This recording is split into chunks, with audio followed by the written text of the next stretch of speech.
ሃሌሉያ እናመሰግናለን፣ እናከብራለን፣ እንወዳለን። በከንቱ ያልሰበሰብከን አምላክ እናከብራለን። ይህ ቀን የኛ ቀን ነው። ከዚች ቀን ጀምሮ እግዚአብሔር መውጣትንና መግባትን ይባርካል ተብሎ ከተጻፈ ይቺ ቀን የበረከት ቀናችን ነው። ደስ ይበለን። መጽሐፍ እንዳለ ይቺ ቀን የድል ቀን ናት። የማለፍ ቀን ናት። የማሸነፍ ቀን ናት። አዲስ ሐሳብ የመቀበያ ቀን ናት። የመጓዣ ቀን ናት። ሀብታም የሆንበት ቀን ናት። እናምናለን። ተፈጸመ በኢየሱስ ስም አሜን።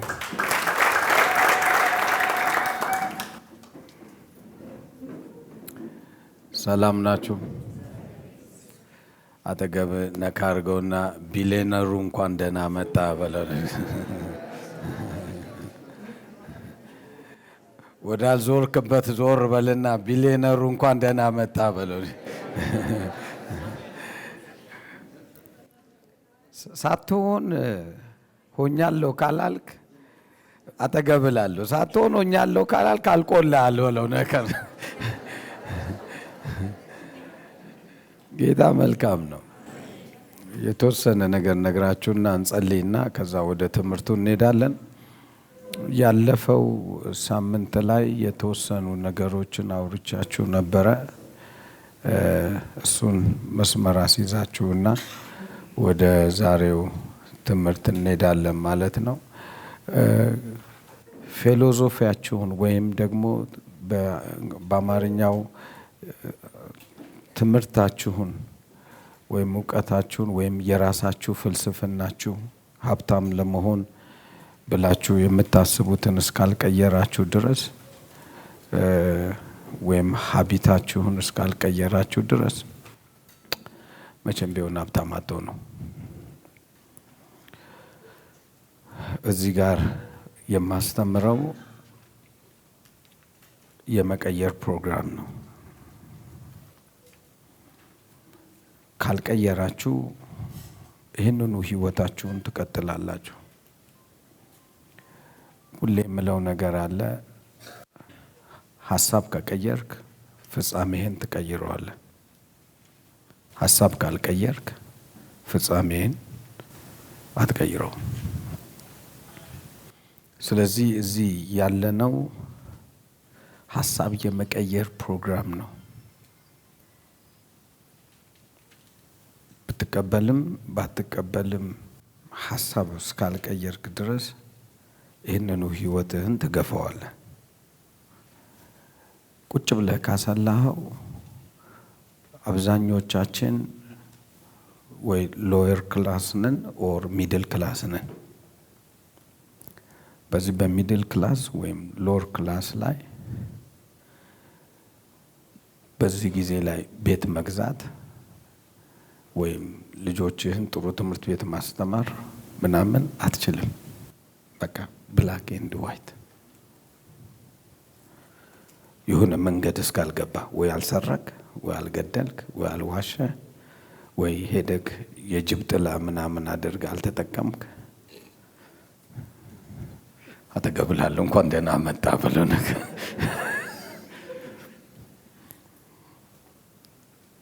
ስለዚህ ሌላ መንገድ የለም። የምነግርህን ሀሳብ የመቀበልና በዛ ሀሳብ ውስጥ ይሄ መንፈስ ፕሮስፐር የሚያደርግህ መንገድ ነው ብዬ ሳሳየህ ኦልራይት እስማማለሁ ብለህ ኤክሰርሳይዝ የማድረግ ፕሮግራም ነው። ሀቢትህንም ቀይር ስልክ ሀቢትህንም መቀየር ነው። ፊሎሶፊህንም ፍልስፍና ያንተ መርህ ነው ያልከውንም ቀይር ስልህ መቀየር ነው። ኦል ኢን ኦል በአጠቃላይ ሲጠቀለል አጠገብህ ነካ አድርገውና ገጠር ለበረከት አይመችም በለው። በቃ ወዴትም ሂድ ወዴትም ፍለጥም ቁረጥም ቅጥር ግን ለበረከት ምን አይልም። ስለዚህ እንዴት አድርገን ያለንን ነገር እንጠቀም ነው። እዚህ ቤት ውስጥ ሁላችሁንም ስመለከት ድሃ የለም። አጠገብ ላለው እኔ ድሃ አይደለሁም በለው። ሀሳቤ ብቻ መለወጥ ነው በለው። ነካር በቃ አለቅ። ምንም ብዙ አትቸገር። በጣም አቅልዬ ነው የምነግርህ፣ ደግሞም እውነት ነው። ደግሜ እነግርሃለሁ። እስቲ አንድ ሲምፕል የሆነ ጥያቄ። እኔ አሁን ያው ነግሬያችኋለሁ፣ ነገር እንዳታመጡብኝ። የማንም ቲፎዞም ተቃዋሚም አይደለሁም። ስለዚህ አሁን በዛ ሴንስ ተመልከተኝ። እዚህ ሀገር ላይ አገልግሎት አገልግሎት ጀምረው እንደ ጀት ተኩሰው ገንዘብ ያገኙ አሉ የሉ? አየህ፣ እዚህ ሀገር ላይ 40 ዓመት ማቀው ልጆቻቸውም እነሱም ባዶ እግራቸውን የሄዱ አሉ የሉም? ምንድን ነው ልዩነታቸው?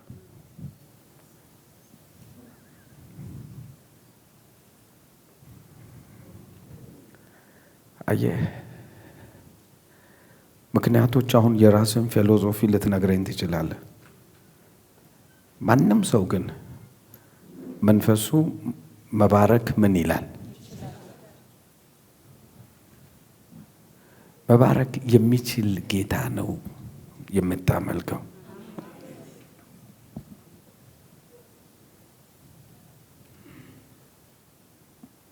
መባረክ ይችላል። ለምሳሌ ሌሎቹ ጋር ከመሄድ እዚህ ሀገር ከገባው 10 ዓመት ነው። እዚህ ቤት ውስጥ አንድ ሰው ያታለልኩት ሰው አለ? አንድ ሰው አታልዬ ገንዘብ የወሰድኩ ሰው በቲቪም ላይፍም ወይ ይሄንን ምናምን ብዬ ሸውጄክ ያደረጉ፣ ነገር ግን ከተባረኩ ሰዎች አንዱ ነኝ። ምነግርህ መንፈስ መባረክ ብድር በህይወቴ ተበድሬ አላውቅም፣ ወደፊትም አልበደርም። ወላ ከባንክም ከምንም። ስለዚህ የምታመልከው አምላክ አንተንም በእኔና በአንተ መካከል ልዩነት አለ ወይ? ለእኔም 39 ጊዜ ነው የተገረፈው። ለአንተም ስንት ጊዜ ነው? 39 ነው። ለእኔም አንዴ ነው የሞተው። ለአንተም ስንት ነው? ድህነትን ወሰድኩ ያለው ለእኔም አንዴ ነው። አንተም የአብርሃም ልጅ ነህ፣ እኔም የአብርሃም። አጠገብላለሁ። ዲቃላ ከሆንክ ዛሬ ውጣ በለው። ነካር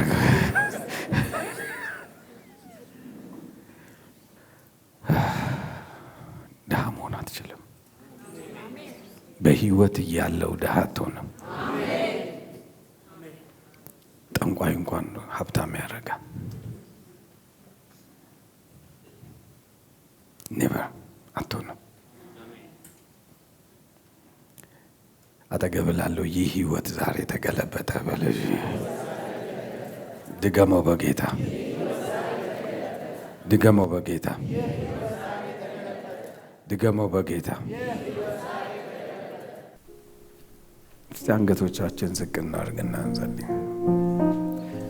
አልቀበልም ድህነትን እያልክ በፍጹም አልቀበልም፣ ጌታ የሰጠኝ ጸጋ አይደለም እያልክ ጌታ እኔን በዚህ ነገር አልቀባኝም፣ ድሃ ብሎ አልቀባኝም። ጄላቫይታና ክሎቫቴስት ሬቬን ማብሩዳ ላቫዳ በጭንቅ ኖር ዘንድ አልፈቀደም፣ አልመረጠም፣ አልወደደም።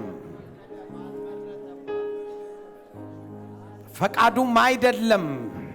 ጂዲያዳማዳስ ፈቃዱም አይደለም። ሴክሎዲያና ማብሩዳ አልቀበልም አልቀበልም አልቀበልም አልቀበልም ሞትን አልቀበልም ብዬ ካመለጥኩት ድህነትንም አልቀበልም ብዬ አመልጣለሁ። የኔ የሆነ መንገድ አለ። ራኤላ ባዲና ማግላባዶስ ቤላ ቫይና ኑባይዳና ኢታክላባኔና ሮባላንዲ አዳምዴና ማክላባዶስ ሬላ ቫይዳና ማብሩዳ ላቬላ reglavanea la maruba aidana ubeyes siela maganagaida rabia dobada robiela magandalabados die mamanana Rosab Karadabo Ziedi Babroda Namana Rentab Karadabo Ranta Pachenta Dershalen Ezimedir Lai Dershalen Ezimedir Lai Dershalen Ezimedir Lai Dershalen Bemidritwa Lai Dershalen Bemidritwa Lai Dershalen Bemidritwa Lai Dershalen የኔ ይሆናል።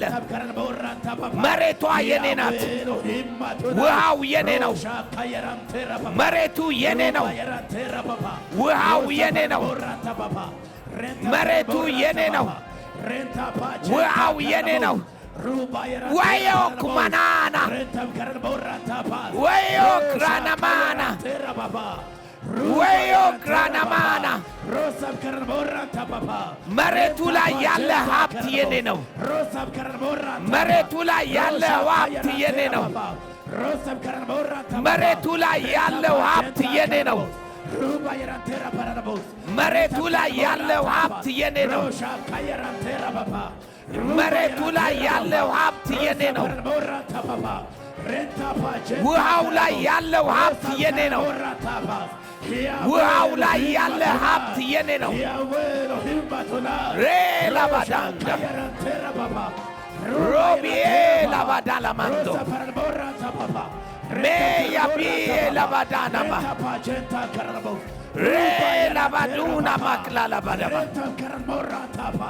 ረቢዬ ላባዶስ Mandela bada, Mandela bada la bada. Dile bedi la manda.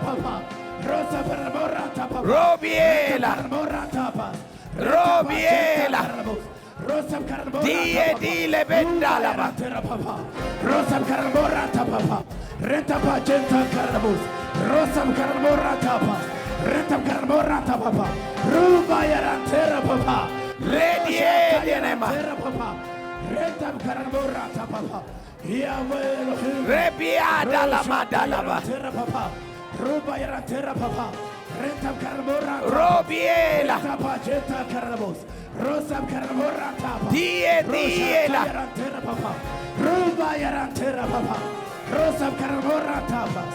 Renta Pagenta Carabos, Ruba Yarantera, Hailaleng, Rosam Carabos, Hailaleng, Renta Perabos, Hailaleng, Ruba Yarantera, Ma, Renta Caramorata, Hailaleng, Yahweh, Hailaleng, Hailaleng, Hailaleng, Magandala Bado, Rebedine Mandalaba, Ruba Yarantera, Robie de la Badalaba, Zie la Badalaba, Ruba Yarantera Perabos. Rentam Karamora Tapa, Rentam Dine Clavadova, Rosha Kayarantera Papa, Ruba Yarantera Papa, Rosam Karamora Tapa, Renta Pagenta Karabos, Ruba Yarantera Papa, Yahweh of him but tonight, Rosam Karamora Tapa, Rentapa Jenta Karabos, Ruba Yaratera Perabos, Rentam Karabora Tapa, Rentam Karabora Tapa, Ruba Yaratera Papa, Rosa Perabora Tapa, Rentapa Jenta Karabos, Ruba Yaratera. ተፈጸመ Amen. በጌታ በኢየሱስ ስም።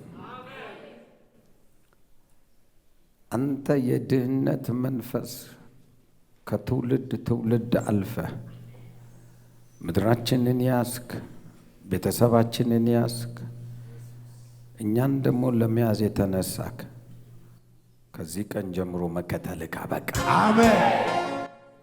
መከተልክ አበቃ። አሜን። ከዚህ ቀን ጀምሮ ከኛ ጋር ያለ ህብረት ተቆራረጠ። አሜን። ይህ ህዝብና ትውልዱ በኢየሱስ ስም የበረከት ትውልድ ነው። አሜን። የኃይል ትውልድ ነው። አሜን። የሞገስ ትውልድ ነው። አሜን። የማለፍ ትውልድ ነው። አሜን። የመለወጥ ትውልድ ነው። አሜን። ምድሪቷን የሚባርክ ትውልድ ነው። አሜን። በጌታ በኢየሱስ ስም ኃይልን አገኙ። አሜን። ሞገስን አገኙ። አሜን። ጥበብን አገኙ። አሜን። መከናወንን አገኙ። አሜን። ሐሳባቸው ተቀየረ። አሜን። አሁን ያለው ተለወጧል። አሜን። ተፈጸመ አሜን። በኢየሱስ ስም።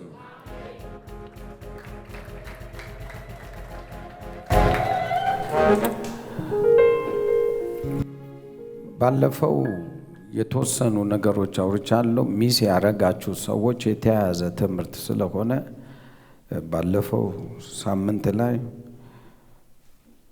የእግዚአብሔር መንግስት በመረጃ ነው የሚሰራው። ምን መረጃ ሰምተሃል? ያ መረጃ ይሰራልሃል በሚል መረጃው ነው እንዴት እንደሚሰራ እንዴት እንደሚያደርግ። መረጃው ከሌለ ማለፍ አትችልም። ለምሳሌ ሮንግ የሆነ መረጃ ይዘ ይሆናል ክርስቲያን ደሃ መሆን አለበት የሚል የቆሎ ተማሪም በለው በአገራችን ወንጌላዊ ሲባል ወይም እግዚአብሔርን የሚፈልግ ሲባል ባዶ እግሩን የሚሄድ ብዙ ነገሩ ጥሩ ያልሆነ ለማኝ፣ የሰው ቤት አንኳኩቶ ምግብ የሚበላ ማደሪያ አጥቶ ሰዎች ቤት የሚያድር እግዚአብሔርን ማምለክ ለድህነት እንደሆነ ተደርጎ የሰማው ነገር ሊኖር ይችላል። ነገር ግን መረጃው የተሳሳተ መረጃ እንደሆነ ብታውቅ ኢየሱስ ክርስቶስ ድሃ ነበር ብሎ የሚሰበክበት ሀገር ነው ያለው። ኢየሱስ ገንዘብ ያዥ ነበረው። እንዴት ሆኖ ነው ድሃ ሰው ገንዘብ ያዥ እንዴት ይኖረዋል? እሱ ብቻ አይደለም። ኢየሱስ ክርስቶስ የሚለብሳቸው ልብሶች ላይ እንኳን በሞቱ ጊዜ ሊቀዱት ሲያስቡ ውድ ነው፣ ሐር ነው። ስለዚህ ዕጣን እንጣጣልና እንውሰድ። 100 አለቃ የሆነ ሰው 100 አለቃዎች ለመውሰድ አሰቡ። ኢየሱስ ክርስቶስ 5000 ሕዝብ በየቀኑ ከፍሎ ያበላ ነበር። እየከፈለ ነበር የሚያበላው። እንዴት ብትል እንደ ልማዱም ገዝታችሁ ስጧቸው አለ። ስለዚህ ብዙ ገንዘብ ነበረው። አተገብላለሁ እንኳን ደህና መጣ አንተ ጌታ ድሃ አይደለም በለው ነገር። በየቀኑ 5000 ሰው አብላና ድሃ ሁን በለው ነገር። ስለዚህ የምትማረው ትምህርት ሮንግ የሆነ ኢንፎርሜሽን ሰምተህ ነው። ሐዋርያቶቹ ድሃ ነበሩ? በፍጹም አይደሉም። ጳውሎስ 3 ጊዜ መርከብ የተሰበረ 3 ጊዜ ቤት ሰርቶ ይኖር ነበር። ሮንግ ነው ትምህርቱ። የሚያሳዝነው ነገር ስለ ኢየሱስ ሲያወሩ ስለ ጳውሎስ ሲያወሩ ምንም አልነበረውም፣ እየሰፋ ይኖር ነበር ይላል። የአገሩም ከንቲባ ከጳውሎስ ገንዘብ ፈልጎ ከማን ገንዘብ ፈልጎ አብዝቶ እየጠራው ይጠይቀው ነበረ። ምን ፈልጎ? አጠገብ ድሃ ነበር አይደል በለው ነገር። ኢንፎርሜሽን የሰማኸው ነው ሮንግ። አገራችን ላይ ያለው የትምህርት አይነት ኢንፎርሜሽኑ ሮንግ ነው። ስለዚህ ክርስትና ህይወት እንደ ድህነት ማስታወቂያ ተደርጎ ነው የሚወሰደው። በስብከታችን ግን ተባረኩ፣ እንዲሁኑ፣ እንደዛ ሁኑ ብለን እናወራለን። ዲፕ ኢንሳይዳችን ግን ክርስትና ሕይወት ድህነት ነው ብለን የድህነት መሰብሰቢያ ድሆች ተሰብስበው የሚገቡበት የሕይወት ስርዓት አድርገን ነው። ስለዚህ ዛሬ አስተሳሰብህን ቀይረው። መረጃህን ከቀየርከው መንገድህ ምን ይላል? ይቀየራል። ስለዚህ መጽሐፍ ቅዱሳችን መረጃን መቀየር ከሆነ በዚህ መረጃ በመቀየር የምንጓዝ ሰዎች እንደሆነን ይናገራል። ሌላኛው ገንዘብ እዚህ ምድር ላይ ኤግዚስት አያደርግም። ገንዘብ ዝም ብላችሁ የምትሯሯጡ ፍለጋ የምትሄዱ ሰዎች ገንዘብ የሚባል የለም ምድር ላይ። ሀሳብ ነው ያለው። ደግሜ እነግርሃለሁ፣ ሀሳብ ነው ያለው። ግን ሀሳብ እንጂ ያለው ገንዘብ የሚባል የለም። ስለዚህ አእምሮህን ገንዘብ ብለህ አታስብ። ለምሳሌ ሀሳብ ገንዘብ እንደሆነ ባለፉት 5 ዓመታቶች 4 ዓመት ነው አዲሱ ብር ከወጣ ስንት ሆነ? 3-4 ዓመት። ኦኬ 4 ዓመት አዲሱ ብር ከወጣ በጣም ነው የሚገርም።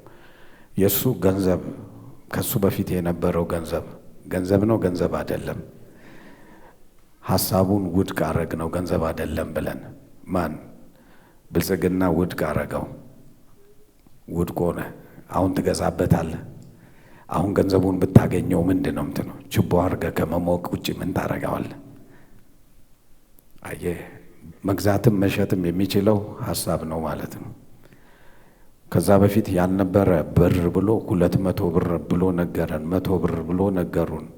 አናቀውም። ከዛ በፊት 200 ብር አናቅም። ሀሳቡን ሸጠልን።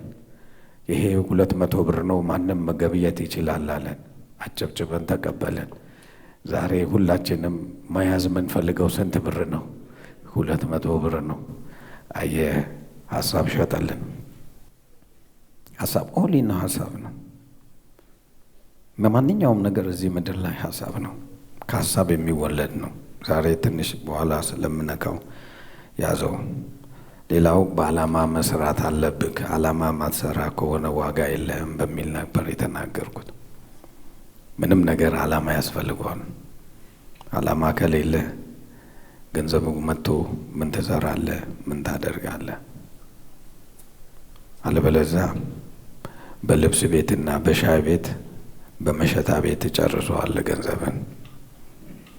ዓላማ ቢስ ስለሆነ ገንዘብ መምጣቱ አይቀርም። 100% ነኝ።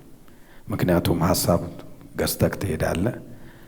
ሀሳብ ገዝተህ ከሄድክ ደግሞ ያ ሀሳብ ገንዘብ ማምጣቱ ምን አይልም አይቀርም። ምክንያቱም ሌላ ምንም እየሸጥኩልህ አይደለም። መሸጥልህ ነገር ቢኖር ምንድን ነው? ሀሳብ ነው። ሀሳብን የመግዛት ፕሮግራም ነው። ያንን ሀሳብ ደግሞ አንተው ትሸጠዋለህ፣ በተግባር ታውለዋለህ። ወላ መንፈሳዊ ይሁን ወላ ስጋዊ ይሁን የትኛውም መንገድና በዚህ ጎዳና ላይ።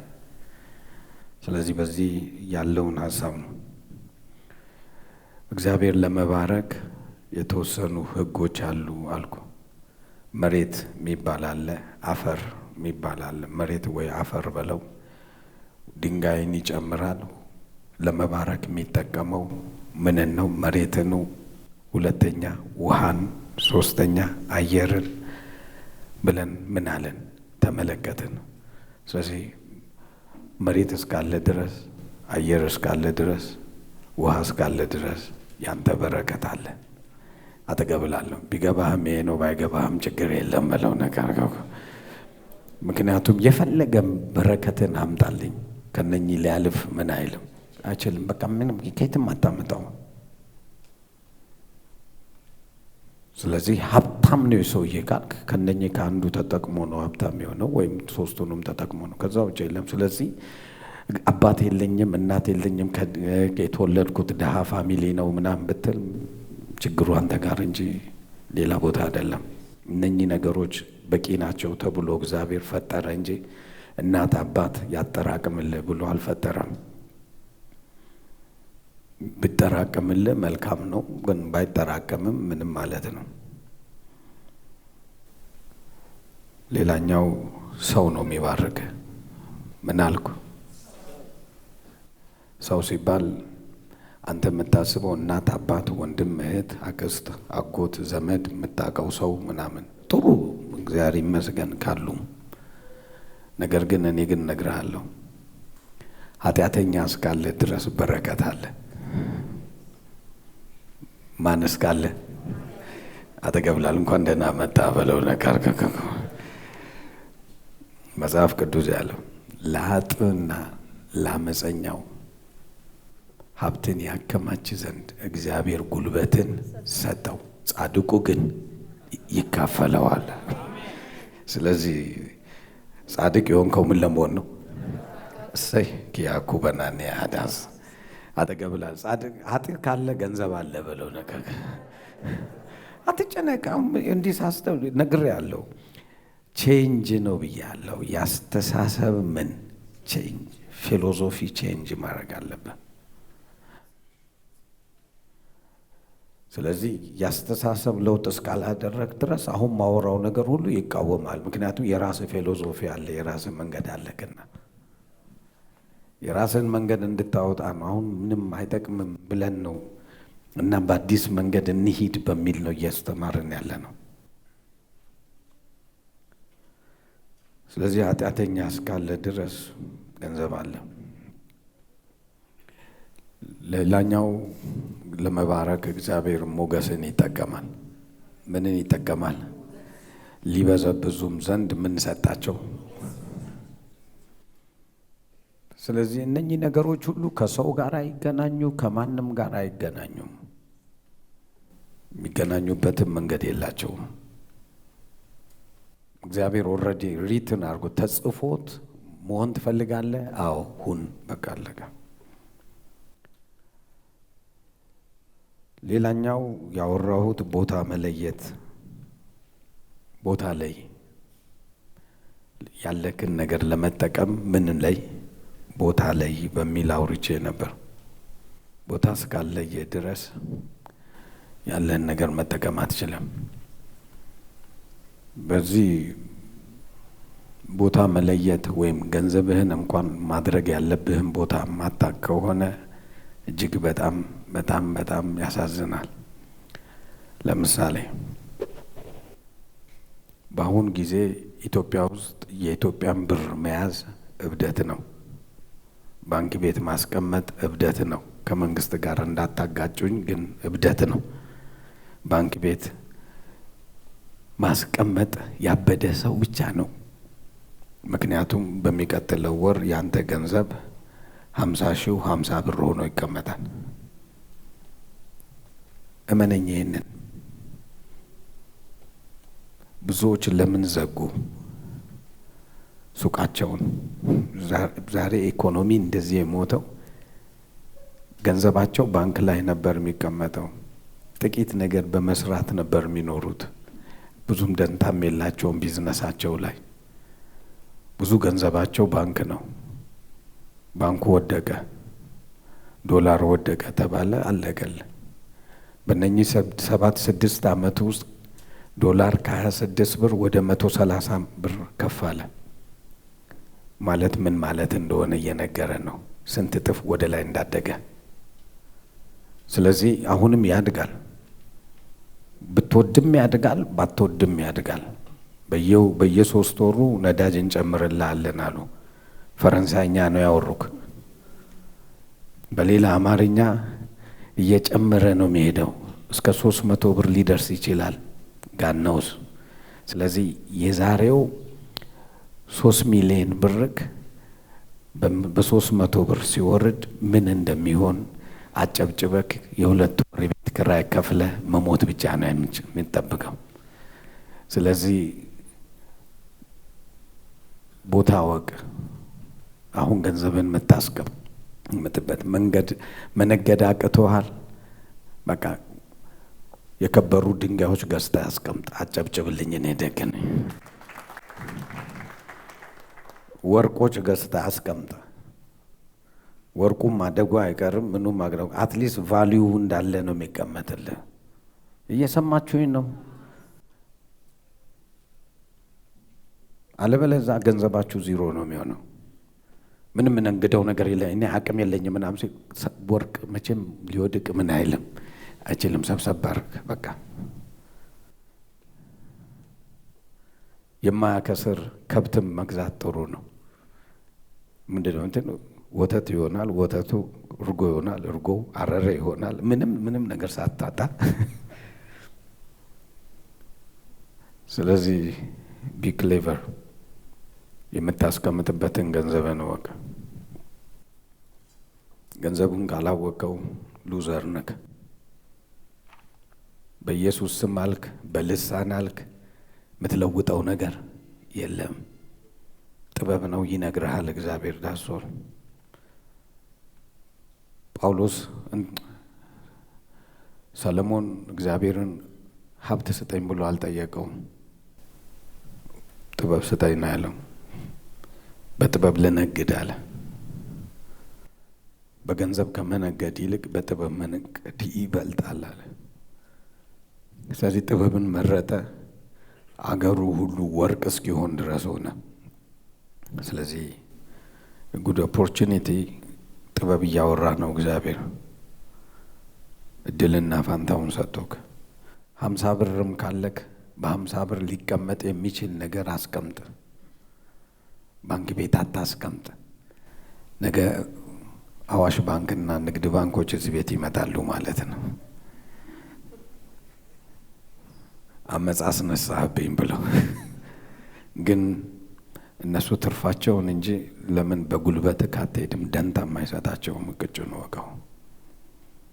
አበድረው ሲያበድሩ ካላየም እኛ ጥሩ እናበድራለን 19% ነው፣ ችግር የለም በቆሮብረባ ዋናው መክፈል ነው፣ የሆነ 3 ወር እንሰጥሃለን ምናምን። እስቲ ቀኗ ትለፍ። ኪላኑ ነው ኮከናና ያርዱዋል። ይህ ዓለም ርኅራኄ የለውም። ስለዚህ ዋይዙን ገንዘብን ከዚህ በኋላ አታስቀምጥ። ቫልዩ ባለው ነገር ላይ አስቀምጥ።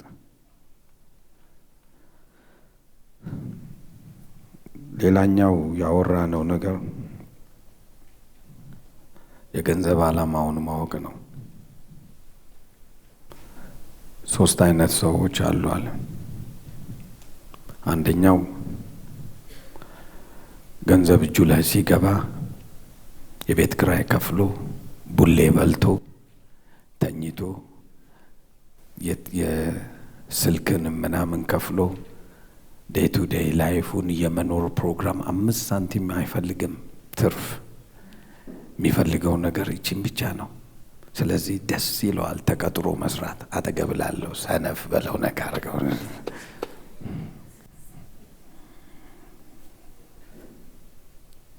በደንብ ተረዳ። የቤት ኪራይ ከፍሎ ምናምን የሚኖር ሴፍ ላይፍ ነው።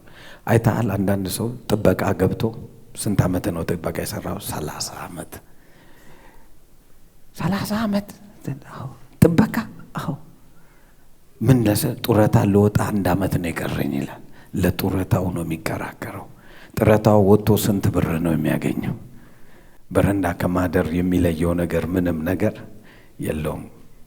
አንዳንዱ ሰው ደግሞ አንድ መስሪያ ቤት 20 ዓመት ሰርቶ ለጡረታ ይሟገታል ብሎ ሲደባደብ ታያለ። ሰርቫይቫል ማይንድ። ልጆቹ የሚማሩበትን ተመልከት፣ እሱን ተመልከተው፣ ህይወቱን ተመልከተው። የሚወደው ቦታ እንኳን ሄዶ አያውቅም። በህይወቱ ሁሉ ጊዜ ስትራግል ነው፣ ከመብላት ከመጠጣት ምናምን። ይሄ ሰው ራሱ ገንዘብን ሲያገኝ ያሰበው ሀሳብ ነው መክፈልና መኖር። ሁለተኛው ሰውዬ በጣም ሲምፕል የሆነ ህይወት ነው የሚፈልገው ነገር እነኚህ ነጋገሮች ሁሉ ከከፈለ በኋላ ድንገት ልጆቼ ቢታመሙ ለሆስፒታል፣ ድንገት ምናምን ለሞባይል ቢበላሽ ለመግዛት ድንገት ምናምን ብሎ የሚያስብ ሰው። ስለዚህ ሀሳቡ በሙሉ ሜንቴን ማድረጊያ ነው የሚያስቀምጠው ገንዘብን። ይሄ ሰውዬም ከዛ ሰውዬ ምንም አይለይም። አንድ አይነት ሰው ናቸው። ሁለቱም የገንዘብ ቫልዩን አላወቁም። ሶስተኛው ሰው ግን ገንዘብ እጁ ላይ ሲመጣ እንዴት አድርጌ ላባዛው ብሎ ነው። በምንም መንገድ ይሁን የማባዛት ፕሮግራም፣ ማባዛት የሚባለውን የህይወት ስርዓትን ነው የሚያስበው። ገንዘብ በመሰረቱ የሚባዛ አካል ነው። እግር አለው። ገንዘብ በራሱ እግር አለው። ወደ አንተ ይመጣል፣ ካንተም ይሄዳል። እንዴት አድርጎ ደግሞ ልታገኘው እንደምትችል ካወቅ የሄደውን ቀድመኸው እዛ ጋር ከጠበቅከው ታገኘዋለህ። ስዕል አሳይቻችሁ ነበር። ገንዘብ እንደሱ ነው። ስለዚህ በሶስት አይነት ሰዎች ይገኛል ማለት ነው። ሌላኛው ያወራሁት ሲምፕል የሆነ በሶስተኛ ደረጃ ነው፣ በአራተኛ ደረጃ ነው ያልኩ። እውቀት ያለው ሰው አለ። እውቀት ማለት ምን ማድረግ እንዳለብህ ያሳውቃል በሚል። ሁለተኛው ደግሞ ችሎታ የሚባል አለ። እንዴት ማድረግ እንዳለብህ ታውቃለህ። እንዴት ማድረግ እንዳለብህ። ችሎታ ማለት እንዴት ማድረግ እንዳለብህ የማወቅ ፕሮግራም ነው። በሶስተኛ ደረጃ ጥበብ አለው። ጥበብ ማለት መቼ ማድረግ እንዳለብህ ማወቅ ማለት ነው። እነኚህ ነበረ ላስት ዊክ ያስተማርኩት። ወደ ዛሬ ትምህርት በቀጥታ እንገባለን። የዛሬ ትምህርትን ስንመለከት መንፈሳዊ እና ገንዘብ በሚል ነው ማሳየ። መንፈሳዊና ገንዘብ ከመንፈስ ጋር የተገናኘ የሚሄድ የሚመጣ ነገር ነው።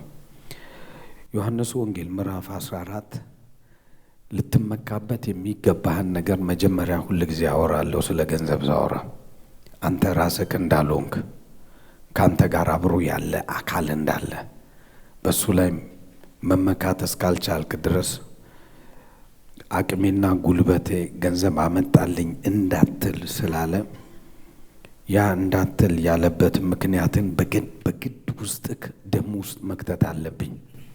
አልበለዛ you are one of the ሉዝ ከሚያደርጉ ሰዎች አንዱ ነህ ማለት ነው። ስለዚህ የመጀመሪያ ማሰብ ያለብህ ዮሐንስ ወንጌል ምዕራፍ 14 ቁጥር 13 እና 14ን እንመልከተው። እኔ ወደ አብ እሄዳለሁና፣ በደንብ ስማየኛው በጣም ወሳኝ ጥቅስ ነው። እኔ ወደ አብ እሄዳለሁና አብም ስለ ወልድ እንዲከብር። እግዚአብሔር ሀብታም የሚያደርግህ አንተ ስለሆንክ አይደለም። አብም ስለ ወልድ ምን እንዲል እንዲከብር። አንብብልኝ። አብም ስለ ወልድ እንዲከብር። ስለዚህ ሲስተሙ የሚሰራው አባት ልጁን የማክበር ፕሮግራም ስላለው ነው። ያ ፕሮግራም ይፈጸም ዘንድ ነው እንጂ አንተ ስለሆንክ አይደለም። ወይ ጽድቅህ አይደለም፣ ወይ ጥበብህ አይደለም፣ ወይ እውቀትህ አይደለም፣ ወይም ኃይልህ አይደለም። ነገር ግን አብ ስለ ወልድ እንዲከብር። አሁን አስቡ። አሁን ቃሉን በደንብ አስተውሉት የሚለው አብ ስለ ወልድ ምን እንዲል እንዲከብር። እኔም ወደ አብ እሄዳለሁና አብም ስለ ወልድ እንዲከብር በስሜ የምትለምኑትን ሁሉ እኔ አደርገዋለሁ።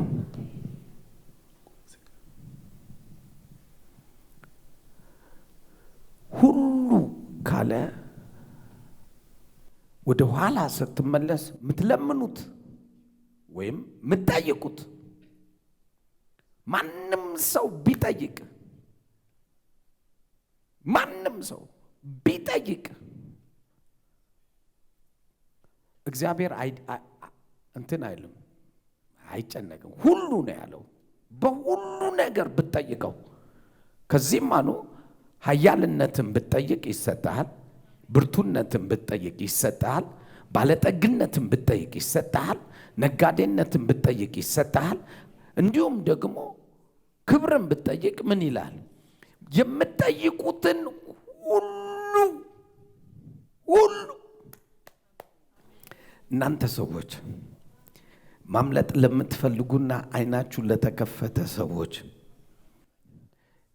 የምትጠይቁትን ሁሉ አየህ፣ ያንተ ዲዩቲ ወይም ያንተ ኃላፊነት የመጠየቅ ኃላፊነት ነው። ካልጠየቅስ ትቀጥላለህ።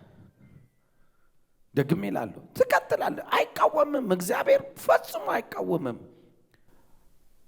ልንገራችሁ አንድ ታሪክ ላውራችሁ ይህንን ከመቀጠሌ በፊት። እግዚአብሔር ሀብታምነትን ይጠላል።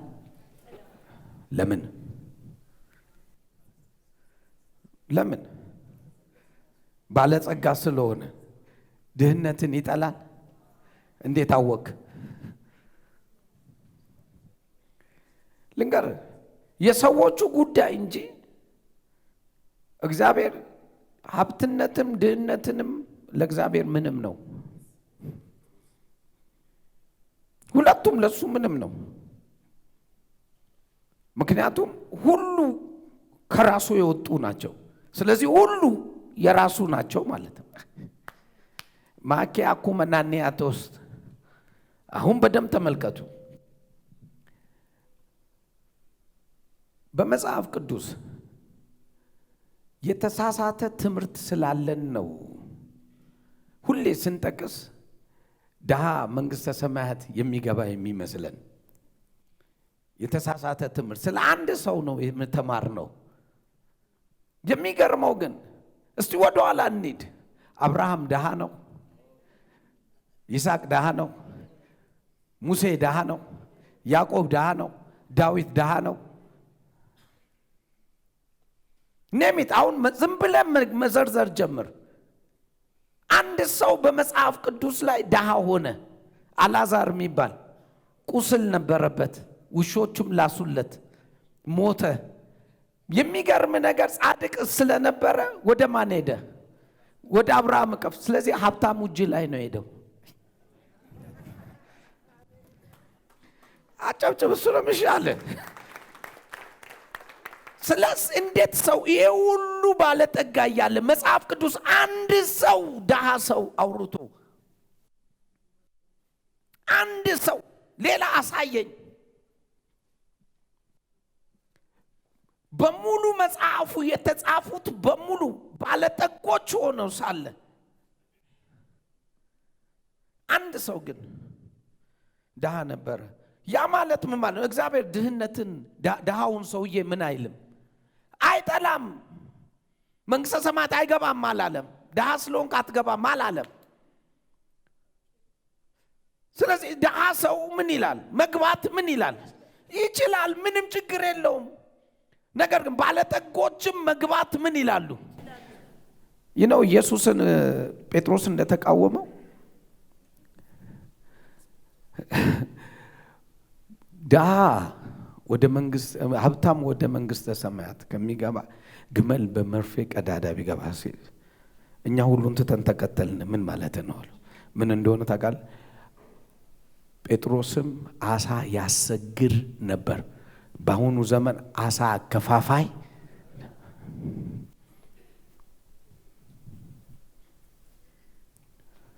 ዲዱሲ የሰማናቸው ኢንፎርሜሽኖች ናቸው ለሀገራችን ክርስትና ድህነት ስሩ የሰማናቸው ኢንፎርሜሽኖች ነው። እነኚህ የሰማናቸው ኢንፎርሜሽን ድሆችን አፈራ። ቸርች 95% የሚሆነው ከእጁ ወደ አፍ ወይም ደግሞ ሌላ ዓለም ውስጥ ያለ ህብረተሰብ ነው። የሚያሳዝን ነው። አዙሪት እንደያዘው እሽክርክሪት የሆነ ህይወት የሚኖር ነው። እያመለከ እየተባረከ በሳምንት 4 እና 3 ቀን ቸርች እየሄደ ነገር ግን የሚገርመው ነገር እልፍ ያለ ነገር የማያይ ህብረተሰብ አንተ ትባረካለህ፣ ሌሎቹ 3ኛ ሱቅ ይከፍታሉ። አንተ ትባረካለህ፣ ሌሎቹ 7ኛ ላይ ደርሰዋል። አንተ ግራ ይገባል። አንተ አንድ ክፍል ለመክፈል የቤት ኪራዩን መከራህን ታያለህ፣ እነሱ ደግሞ እየሰፉ ሲሄዱ ታያለህ። ግራ ይገባል። እቺ ምድር የኛ አይደለችም መሰለኝ እና የማናት? አጠገብና ካርገውና የአብርሃም ሁሉ የኔ ነው በለው። ነከም ድገመው በጌታ ድገመው በጌታ። እስቲ ቆይ መጽሐፍ ቅዱስን አንድ ጥቅስ ላውጣና እንመልከት። ምሳሌ 30 ምሳሌ 30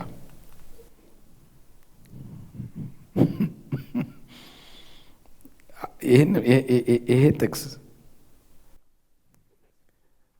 ስታነቡትና እውነት ነው ትክክል ነው ትላል። ምክንያቱም በሮንግ ኢንፎርሜሽን ስለምናነበው። ምሳሌ 30 ቁጥር 8 እና 9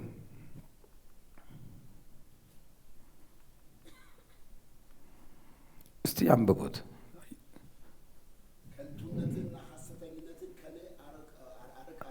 ከንቱነትንና ሐሰተኛነትን ከኔ አርቃቸው፣ ድህነትንና ባለጠግነትን ምን አትበለኝ አትስጠኝ።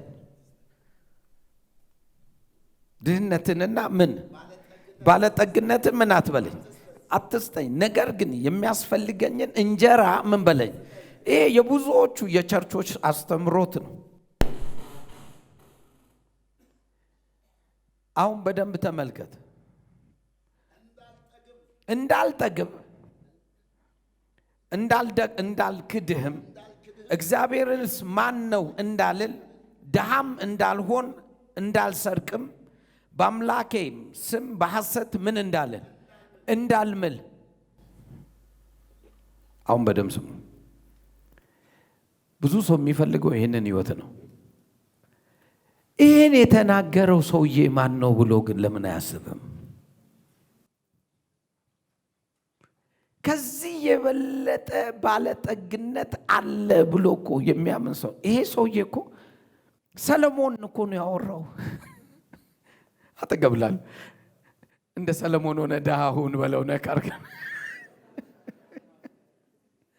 እጅግም በለጠገ በምድርም ዓለም ሙሉ ሰለሞንን የሚያህል ባለጠጋ ሰው ምድር ላይ አልነበረም። መጽሐፍ ነው ያለው ገነትን በምድር ላይ ሰራኋታል። ምድሩም በሰለሞን ዘመን አሁን ስማ፣ በሰለሞን ዘመን ተቀጥሮ የሚሰራ እስራኤላዊ አልነበረም። ማለት የሱ ሀብት ዓለም አገሩን በሙሉ ባለጠጋ አድርጎ በዛ ብቻ ቢቆም ጥሩ ነው። ኢቭን ተቀጥሮ የሚሰራ ሰው ሁሉም ነጋዴ ነበር፣ ባለጠጎች ነበሩ። ሁሉም እስራኤላዊ በሙሉ በሰለሞን ዘመን። እኔ አይደለም መጽሐፍ ቅዱስ ነው ምታን። እሱ ምን አለ? እንዳልሰርቅ ድሃ ሆኜ አጠገብላለሁ። እንኳን ደህና መጣ ሌላ ሀብት አለ ማለት ነው ብሎነ ሩንግ ልንገራችሁ። ኢየሱስ ድሃ ነው? በፍጹም አይደለም አይደል? ነገር ግን ስለኛ ምን ሆነ? ከየት ጋር አወዳድሩት? ከላይኛው ጋር ካለው ንብረት ጋር ሲታይ ልንገራችሁ ዳዊት ያለውን ከድህነቴ ከምኔ ከድህነቴ ሂሳቡን ስንሰራው አሜሪካን ስኩል ትምህርት ቤት ውስጥ ኮሌጅ የሰሩትን ሂሳብ 6.7 ቢሊየን ብር ለእግዚአብሔር ቤት ሰጠ። ስንት ግን ከምኑ ነው? የመጽሐፉ እንዴት እንደሚያወራ መጽሐፉ ድሃ ብሎ የሚያስበው ካለው ነገር ጋር ሲመዘን ያንተ ገንዘብ ኢምንት ናት።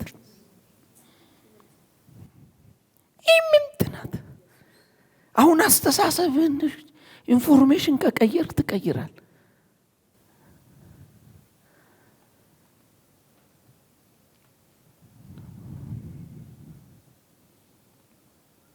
እንግዲያውስ ይሄን ያህል ካልኳችሁ አንድ ባነበው ደስ ይለኛል። አንድ መጽሐፍ ያለውን ድህነት ለማንም አይጠቅምም ማንንም አይረዳም በሚል ነው። ድህነት ማንንም ምን አይልም አይጠቅምም ማንንም። ታዲያ ለምንድን ነው ድህነት ሀብታም እግዚአብሔር ያረጋል ወይ ምናምን ሲል ይኸውልህ የብልጽግና ወንጌል ተብሎ እንዴ ለድሆች ምን ይሰበካል? ኦኬ እስቲ አሁን አንድ ነገር ላሳየ። ለእውር ሰው እውሮች ያያሉ አለ። ወንጌላቸው ምንድን ነው? ማየት። እሺ ለጉንዱሾች ምንድን ነው ወንጌል ይሰበካል? ምን ይላል? የጎንዱሽ የሆነው ነገር ምን ይላል? ይቀበላል፣ ይበቅላል ብለ። ለደንቆሮች ወንጌል ምንድን ነው? መስማት። ለድሃ ሰውስ አተገብላለሁ አታቆላምጠው ሀብት በለው ነገር። አሁን ወንጌል ማለት ምን ማለት ነው? ራሱ ቃሉን ዝም ብለህ ፍቺውን የምስራች ማለት ምን? የምትፈልገውን ነገር መቀበል፣ የሌለ ነገር የምትሻውን ነገርን ማግኘት። ሌላ አለ የለም። አጠገብላለሁ አዙረውብን ነው በለው ነገር አዙረውብን። አሁን አይንክ በደንብ ሲምፕል የሆነ ወንጌል እየነገርኩ ነው። በሀብት ረገድ መጽሐፍ ቅዱስ 25% ስለ ገንዘብ ነው የሚያወራው። 25% ሂድ ጉግል ገብተይ 25% ገንዘብ ነው የሚያወራው። ከምንም በላይ የሚያወራው ስለምንድን ነው? ስለ ገንዘብ ነው። ምክንያቱም ስለ መኖር፣ ስለ መውጣት፣ ስለ መግባት፣ ስለሚበላው፣ ስለምጠጣው ኤቭሪቲንግ ነገር ከገንዘብ ጋር በተያያዘ። ስለዚህ በደንብ አስበው። ድሃ አገር ከሀብታም አገር ስር ናት። እውነት ውሸት? መቼም ለዚህ መገለጥ የሚያስፈልግ ይሄው ኖረናል። ስለዚህ ድህነት ክፉ እንደሆነ ባርነት እንደሚወስድክ እያየክ ነው።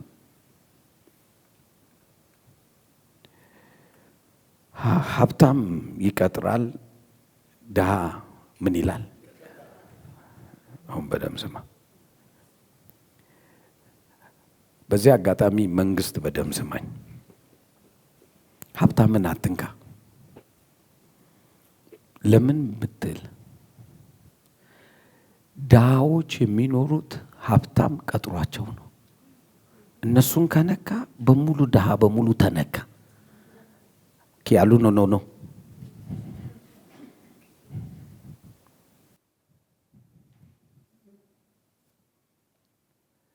ብዙ ሰው ድሃ ለምን ይነካል ምናምን። ድሃማ ድሃ ነው።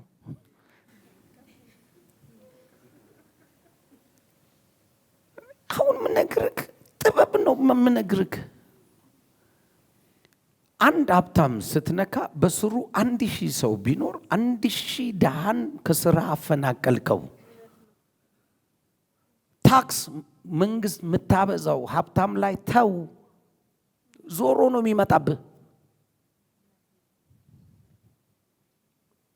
በሚሰራ ሰው ላይ ታክስን ማብዛት መጥፎ ነው።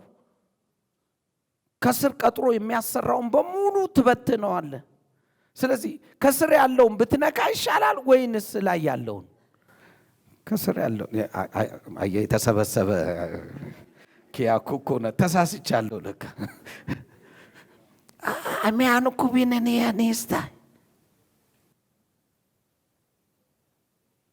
ከልቤ ላውራ። የአንድ ሀገር ጥንካሬ ባለጠጎችን የመደገፍ ፕሮግራም ነው። ለምን ሲባሉ ገብቷቸዋል። ሲስተሙ ገብቷቸው። ተቀጥሮ የሚሰራ ምን ገብቶታል?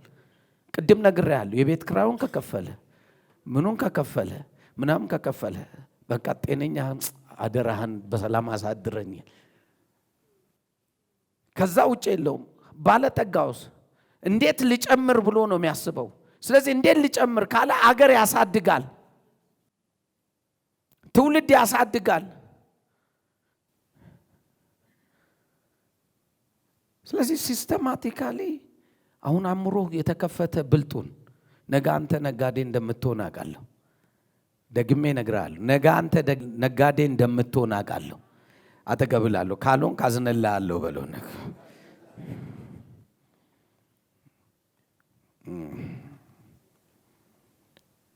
ይኸውልህ ተቀጥረክ ቤት እሰራለሁ ብለህ አታስብ።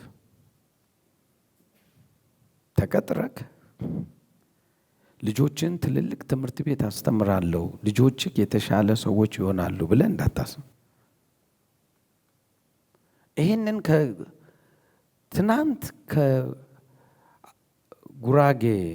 ክፍለ ከተማ ውስጥ አራጉጩ አናጂጂ ወረዳ መጥተው እዚህ ከሊስትሮም ጀመሩ፣ ከምንም ጀመሩ። ምንም ትምሮ ጨረቃ ናቸው። ትምህርት ቤት ባለፈበት ሁሉ ሄደው አያውቁም።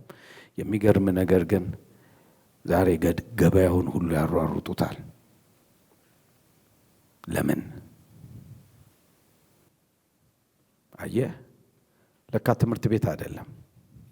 ልጆቻቸውን አብዛኛዎቹ ሲያስተምሩ የሚያስተምሯቸው ትልቅ ትምህርት ቤት ነው። ዛሬ በወር ውስጥ እስከ 400,000 ብር ድረስ የሚያስተምሩ ትምህርት ቤት የሚያስተምሩ እነማን ናቸው? ለአንድ ወር ትምህርት 400,000 ብር እስከ 3 ሚሊዮን ድረስ በአመት የሚከፍሉ እነማን ናቸው? አየህ፣ ግን አልተማሩም። ልጆቻቸውን ግን ማስተማር እንዴት እንደቻሉ ልጆቻቸውን ቻይና ሀገር ምን ሀገር ልከው የሚያስተምሩ እነማን ናቸው? ኮንሽስ ሆነ ካሰብክ ዛሬ ጥበበኛ ሆነው አንተ ነጋዴ ትሆናለህ፣ አንተ ዶክተር ትሆናለህ፣ አንተ ሎየር ትሆናለህ፣ አንተ እንትን ትሆናለህ ብለው እጣ አውጥተው ልጆቻቸው ላይ ወስነው በዛ የሚሸኙ እነማን ናቸው? ገንዘብ ያላቸው አይደል? የኛስ ሰብሰብበን ጌታ ያውቃል ሂድ።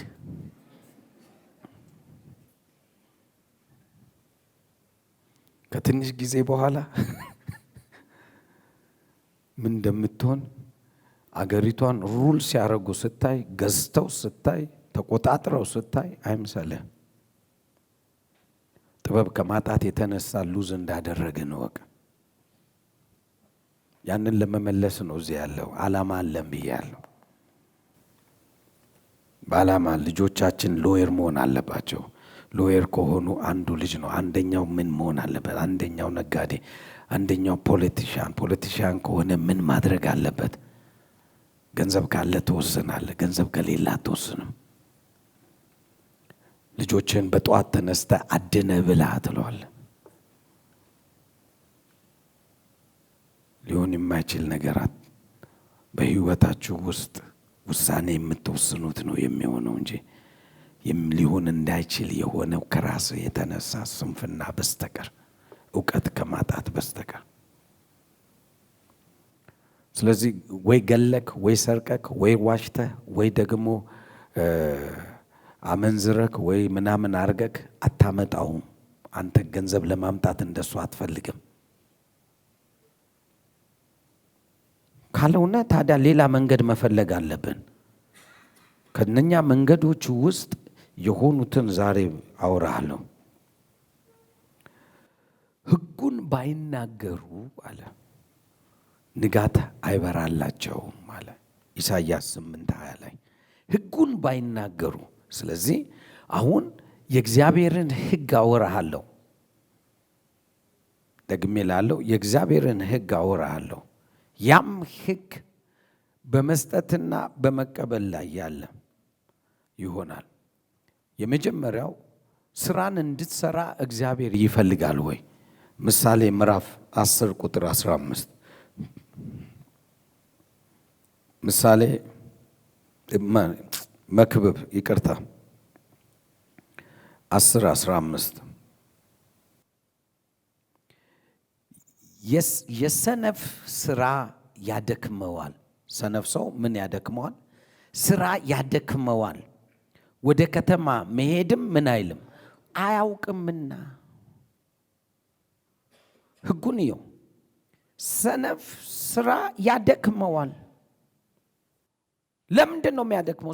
ወደ ከተማ መሄድን ምን አይልም አያውቅም፣ አይወድም። ያ ማለት ከተማ ላይ ቢዝነስ አለ፣ ስራ አለ፣ ንግድ አለ፣ መለዋወጥ አለ። ነገር ግን ያደክመዋል። ልንገራችሁ፣ አብዛኛው ወጣቶችን አገኛቸውና ያወሩኛል። ኢዚ ላይፍ ነው የሚፈልጉት። ሁሌ መተኛትን ነው የሚፈልጉት። ባይ ዘ ዌይ በ30 ዓመቱ 8 ሰዓት የምተኛ ከሆነ 10 ዓመት እንደተኛ ታውቃለህ? 10 ዓመት ሙሉ እንቅልፍ ወስዷል። ስለዚህ አሁን አስበው 10 ዓመት ሙሉ ተቃጥሏል።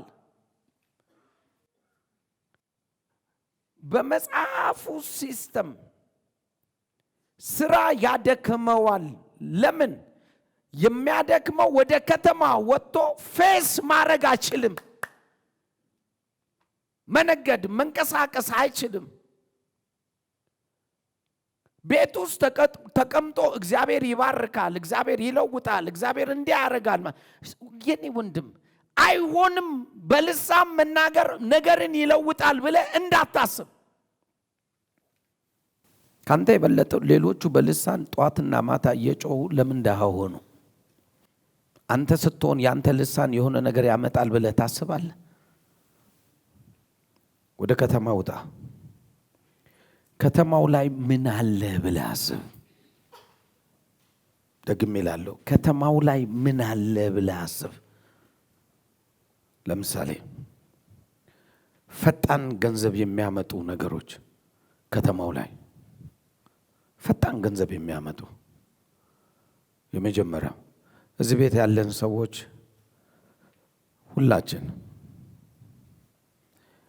ምድር ላይ ያለ ሰው ሁሉ ራት ሳይበላ አያድርም። ካልበላም ቁርስ መብላቱ ምን አይልም። ቁርስም ካልበላ ምን መብላቱ አይቀርም፣ ምሳ መብላቱ አይቀርም። ስለዚህ እንጀራ መሸጥ ያዋጣል ማለት ነው ከተማ ላይ። ምክንያቱም ሰው ሁሉ ገዝቶ ነው ምን የሚለው የሚበላው። ወይ እህል መሸጥ አለብህ፣ ወይ እንጀራ ጋግረ መሸጥ አለብህ፣ ወይ ዳቦ መሸጥ አለብህ፣ ወይ ምግብ ቤት መክፈት አለብህ። አሁን ለእንጀራ ግባት የሚሆን ለወጥ የሚግባት የሚሆን ድንችን መሸጥ ትችላለህ። ሌላ መሸጥ በየቀኑ ያለማቋረጥ ሰርክል የሆነ ነገር ምን አለ ብሎ ከተማ ላይ ያስባል። እዚህ ቤት ያለን ሰዎች ሁሉ ከ5% በስተቀር 95%ችን ታክሲ ወይ እንጠቀማለን ወይ ባስ እንጠቀማለን። ስለዚህ ትራንስፖርት ያስፈልጋል ማለት ነው። ስለዚህ ቢዝነስ ዓለሙ ስትገባ ምንድን ነው ሲል ወደ ከተማ ስትሄድ ቫልዩ የሆኑ ነገሮች ምን አሉ?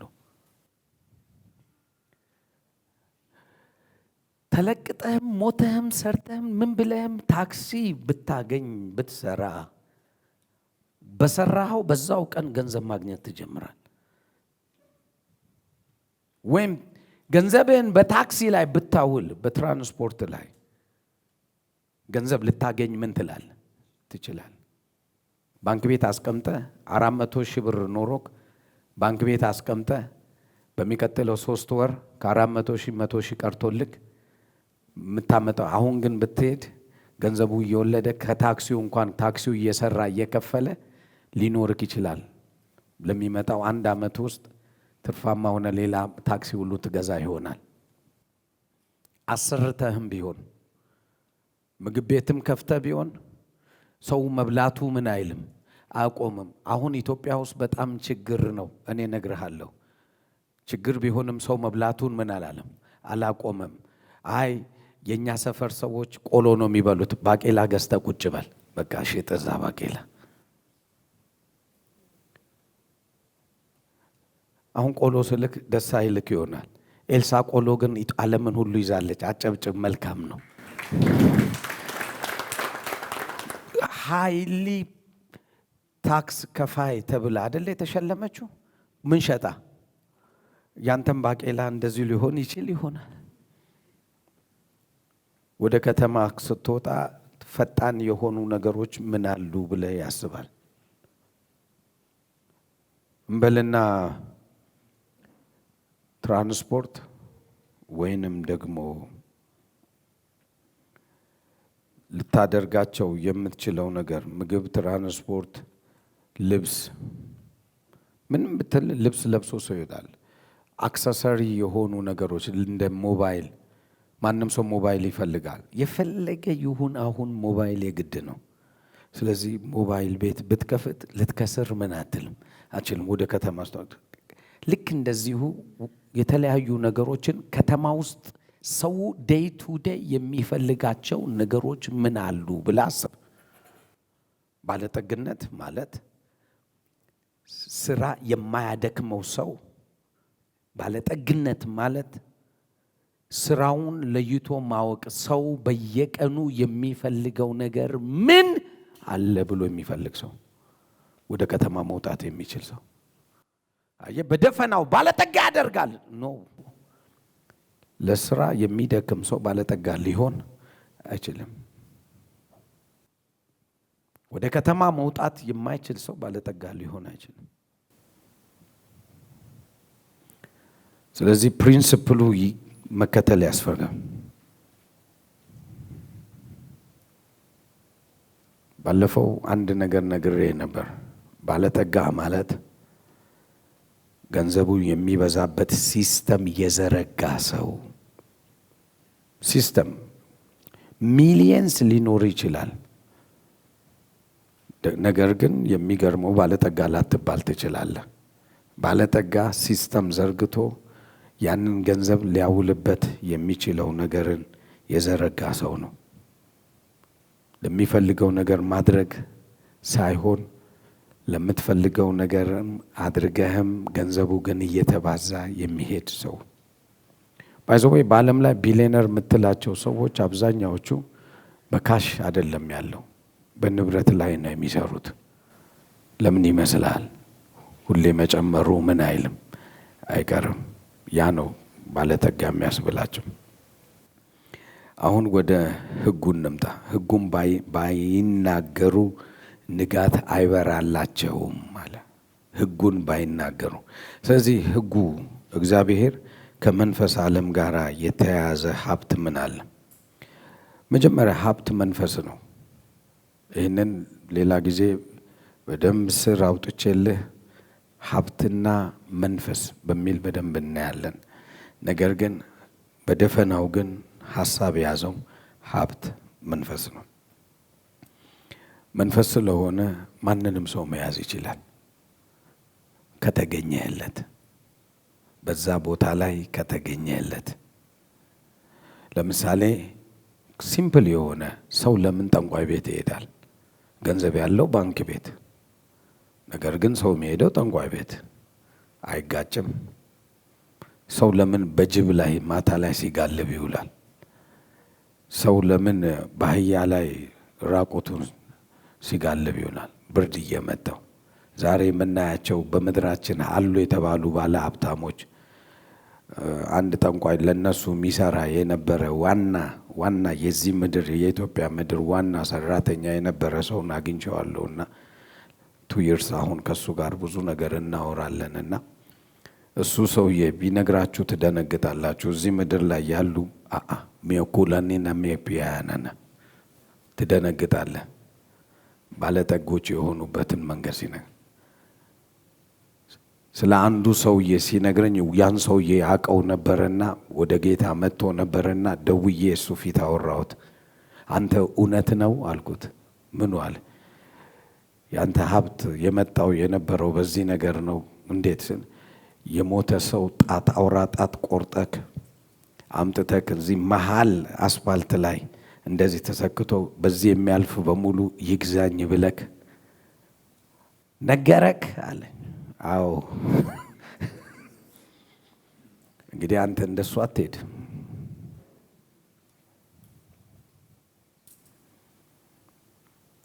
እውነቱን ላውራ፣ መንፈስ ስለሆነ ነው እዚህ ተሰብስበ ያለው። መንፈስ ባይሆን ኖሮ ባንክ ቤት በራፍ ነው ተሰብስበ የምትሄደው። አሁን አእምሮክ ይከፈት። በደንብ ሳስረዳ ይገባል። ለምን የሚታዩትም ሆነ የማይታዩት ከማይታየው ዓለም እንደመጣ እኛ በዚህ እናውቃለናል። ዕብራውያን ምዕራፍ 11 ቁጥር 3ን እናውጣው።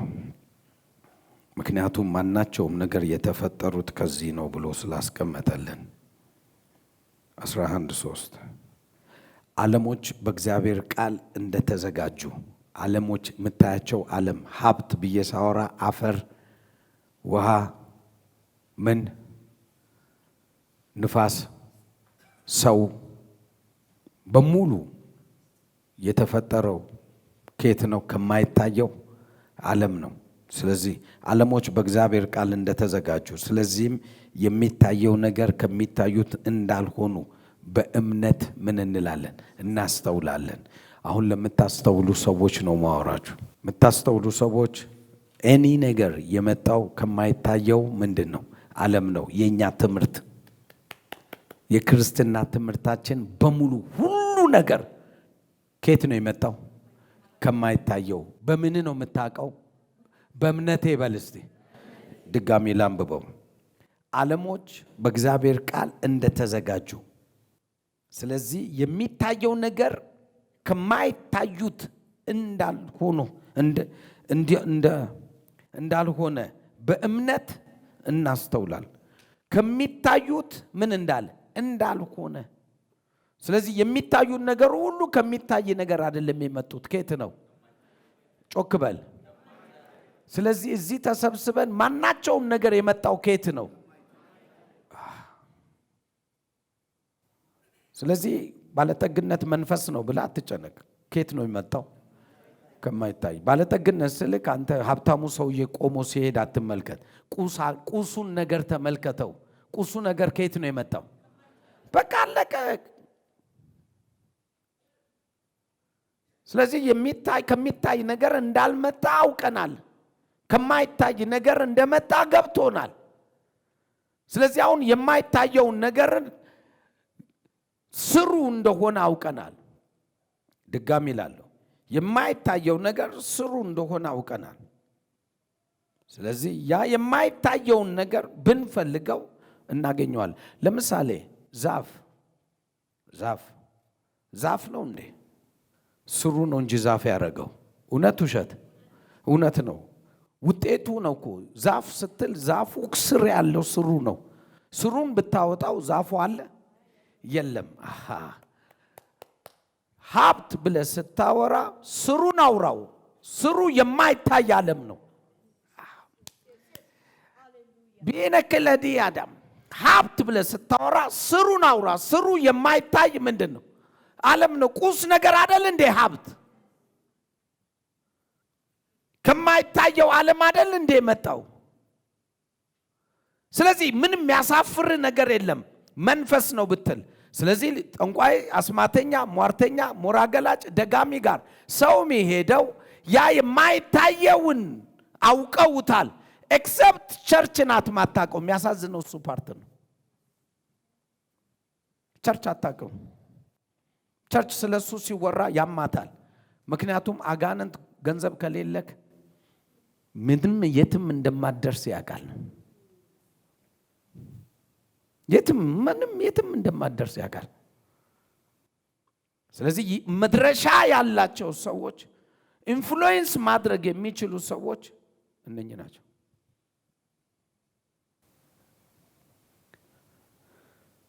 ስለዚህ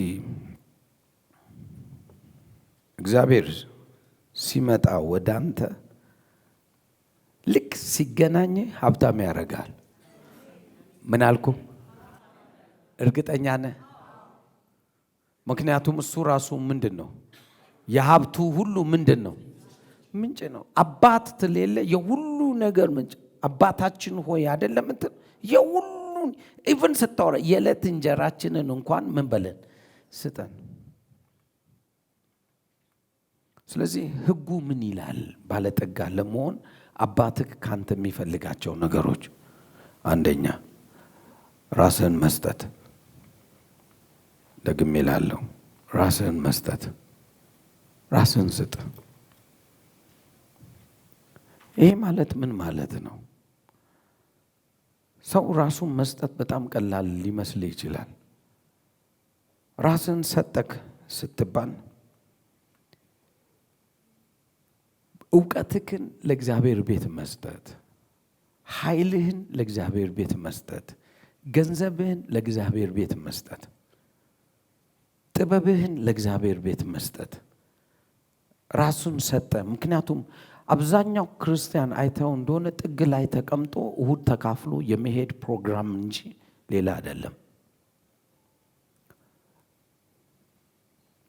በዚህ ራስን መስጠት ውስጥ አስራትህንና ስጦታህን የመስጠት አቅም ከሌለ እኔ ልንገርህ ፈተናህን ወድቃል። ይሄንን ለቸርች ሰዎች ሳወራ ሌሎቻችሁ በምታምኑት እመኑ። ለኛ ቸርች ሰዎች ግን ኃላፊነት ስላለብኝ አወራችኋለሁ። አብዛኞቻችሁ ታማኝ ናችሁ። ታማኝ ላልሆናችሁ ግን ውስጣችሁ ለሚመሰክርላችሁ ሰዎች ግን እኔ ባለጠጋ እንደምትሆኑ እርግጠኛ ነኝ። ግን መንገዱ ግን አንድ ነው።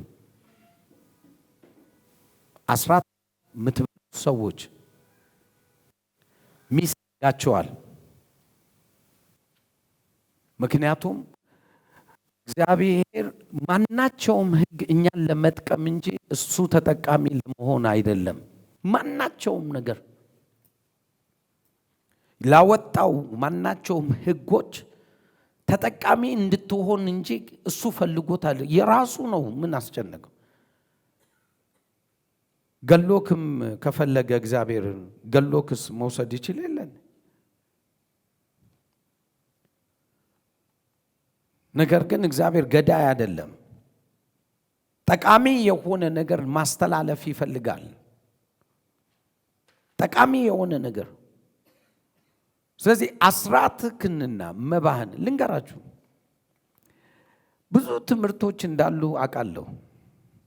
ለጠቅላላ እውቀት ሌላ ጊዜ ስለምመጣ ለጠቅላላ እውቀት ግን የሆነ አንድ ሁለት ነገር ልንገር። አስራት የማን ሕግ ነው ብትለኝ ሙሴ ያወጣው ሕግ ነው ብለህ ልታስቀም ሕግ ተሽሯል ካልክ ሙሴ ከሙሴ በፊት አይደል እንደ አስራት መስጠት የተጀመረው?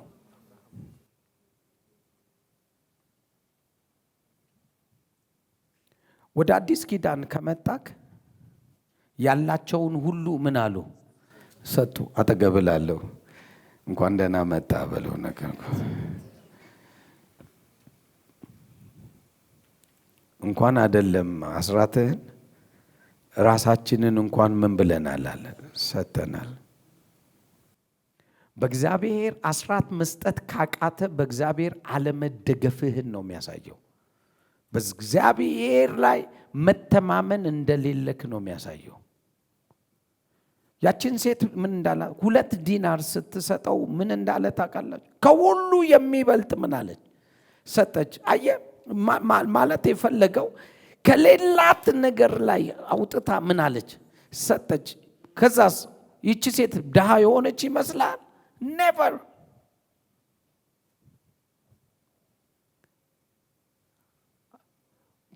የብዙ የመንፈሳዊ መስኮቶቻችን የተዘጉት እንዳንባረክ ወላ ስጋዊ በረከት ይሁን ወላ መንፈሳዊ በረከት ከመስጠት ጋር የተያያዘ ነው። ከመስጠት ጋር የተያያዘ ነው። ታውቃላችሁ ይሄ ቸርች አሁን ብዙዎቻችን የምናስበው ነገር ይሄ ቸርች እንትን አለ ምንድን ነው? አቤት እግዚአብሔር ባርኮታል ምናምን።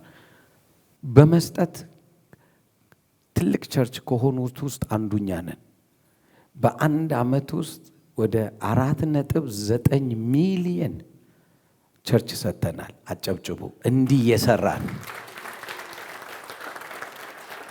መቼም ያው እነኚህ ልጆች ሲከተሉ ስለሚውሉ እነሱን ጠይቋቸው የት ቸርች እንደሰጠን።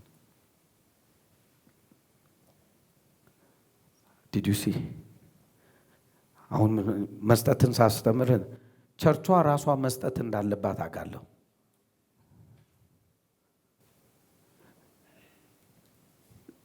በወር ውስጥ ከ100,000 ብር በላይ ለሚበሉ ሰዎች ይሄ 30ኛው እንትናችንን አክብረናል። ምንድን ነው 30ኛ ሳምንታችንን አከበርን። ሰዎችን እያበላን እያጠጣን ወንጌል እንዲጸልዩ እንዲፈወሱ እየጸለይን ወር ውስጥ ከ100,000 ብር በላይ ነው የምናወጣው። ለምን ይመስላል? ደልቶን ነው? ብሎኬት እዚህ እየጮህብን ነው?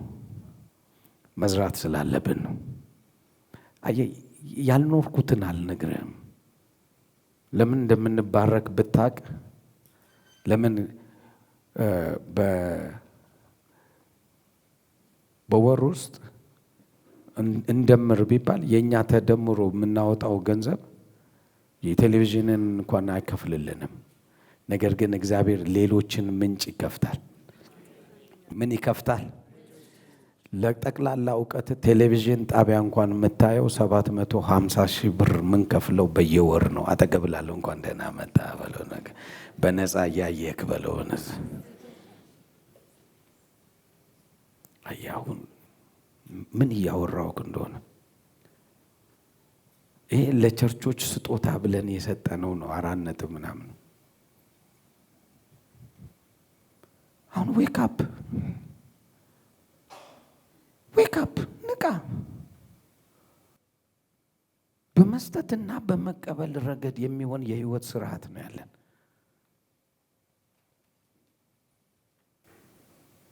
አንዳንዶቻችሁ ቃል ኪዳን ገብታችሁ ቃል ኪዳናችሁን የማትሰጡ ከሆነ እግዚአብሔር ነገሮቻችሁን ያቆማል። በኤኒሚስ ቃል ኪዳን አትግባ። ከገባ ፈጥነህ ምን በለው? ፈጽመው። ፈጽመው። ደግሜ እላለሁ፣ ላለመስጠት ስትወስን በእግዚአብሔር ላይ አለመተማመን ያረጋግጥልሃል። ላለመስጠት ስትወስን በዚህ አጋጣሚ ደስ ይበልህ። ሳትሰጥም መኖር ትችላለህ። ይሄ ነው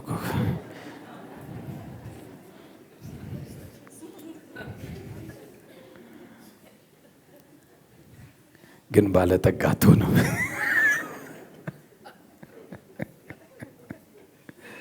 ባለጠጋ አትሆንም። እመነኝ፣ 100% ፈርምልሃለሁ። አንድ ሰው 800 ከዚህ እኛ ቸርች በእግዚአብሔር ፊት ነው ማወራው። ይኸው ጨለማ ነው። እኛ ቸርች ምንም ሳይኖረው ከስራ ወጥቶ እንዲሰራና እንዲያደርግ ብዙ መከርኩት። ሳየው ፖቴንሻል እንዳለው አየው። ገፋሁት በጣም 800 ሚሊየን በ4 ዓመት ውስጥ ገንዘብ ነበረው። ለቸርች መስጠትን አይወድም። ለእኔ ደውሎልኝ ምሳ ልጋብዝ ይለኛል። ስለሚያናደኝ አልሄድም። ያሳዝነኛል። ህሊናው ሲነካው ይደውላል። ግን 800 ሚሊዮን የኢትዮጵያ ገንዘብ በአንድ ምሽት ጨሉማ ጨዲ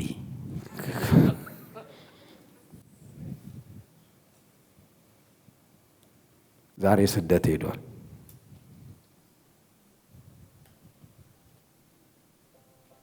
ያውም እግዚአብሔር ቀንቶለት ነው። የሚስቱ አምላክ የእሱ አምላክ ልል ይከብደኛል።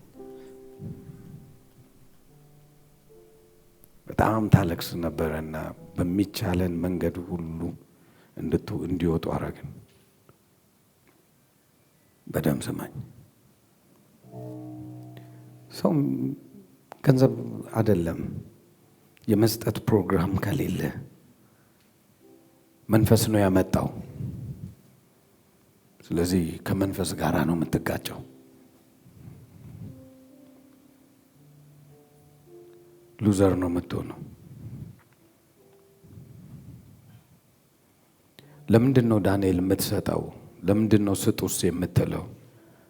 በአንተ ስትሄድ ትዘገያለህ፣ ወይም የምትጓዘውን ያህል በእግሮች ትሄዳለህ። ከእግዚአብሔር ጋር ስትሄድ ትበራለህ። ማውራውን በደም ስማ። ከእግዚአብሔር ጋር ስትሄድ ምን ትላለህ? ትበራል። ምልክት እኛን ውሰደን። በ10 ዓመት የሰራነውን ስራ ትበራለህ። 20-30 ዓመት የሚሰሩ ሰዎች ያልሰሩትን 40 ዓመት ያልሰሩትን ሰዎች አንተ ትሰራለህ። በጥቂት ወራቶች ዓመታቶች ውስጥ ልዩ ሆነ ትገለጣለህ። አየህ፣ ከእግዚአብሔር ጋር መሆን ቅድም ለጀመርኩት ነገር ልጨርስልህ።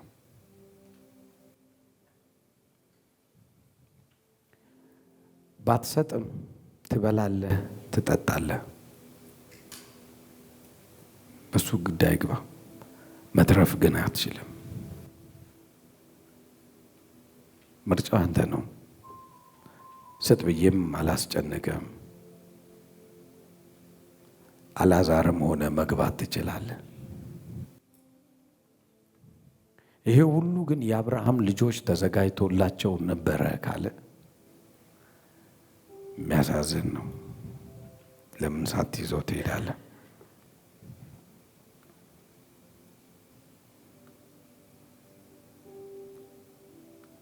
ሌላኛው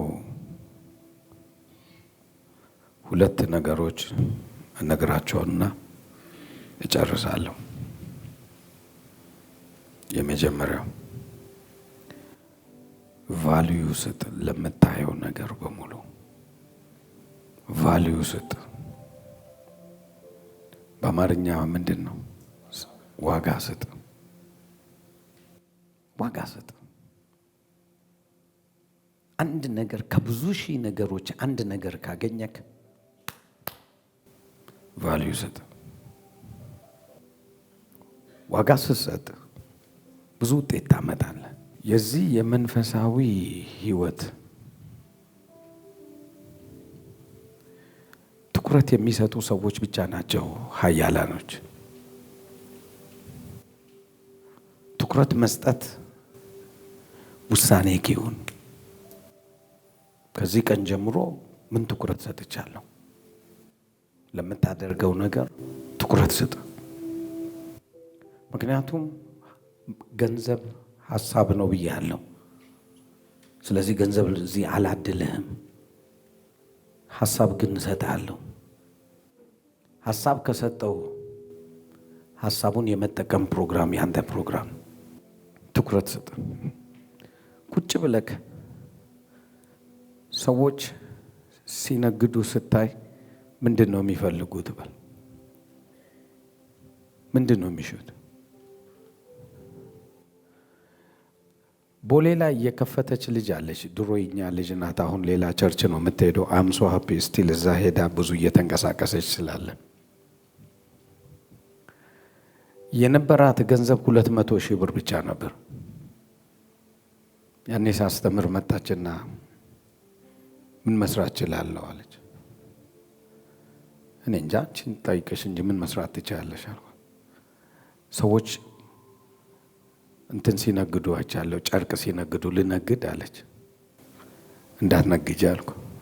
እናስ 6 ወር ተቀጥረሽ ስሪ አልኩ። 6 ወር ተቀጥራ ሰራች። 7ኛው ወር መጣ። አሁንስ ልጅ ጀመር ስትል ከየት እንደምትጀምር አሁን አውቀሻል፣ ቀጥይ አልኩ። ቀጠለች። ዛሬ እዛ ቦሌ ላይ ትልቅ ብራንድ የምትሸጠው እሷ ናት። የሆኑ ሰዎች ሄደው ጌታ ነግሮን ነው፣ በእርግጥ አንቺ የተባረክሽ ሴት ነሽ፣ ጌታ እንዲህ ይላል፣ በብዙ ላበዛሽ ፈልጋለሁ ከእያንዳንዱ ልብስ። ከልቤ እኮ ነው የምልህ፣ የታወቀ ሰው ነው። እኔ ስም አልጠራም፣ ይገባል። ከእያንዳንዱ ልብስ አንዳንድ ለባሪያዬ ስጪ ይልሻል ሴት። እሷ ደግሞ እኔ የዳኒ ልጅ ነኝ፣ አሁን መሄድ አቁሜ ነው፣ ነገር ግን ለእያንዳንዱ ልብስ ክፈል ይልሃል።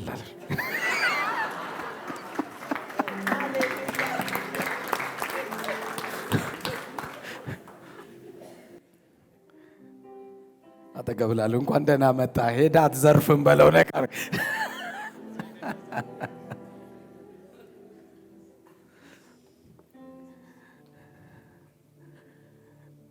ከልቤ ላውራ።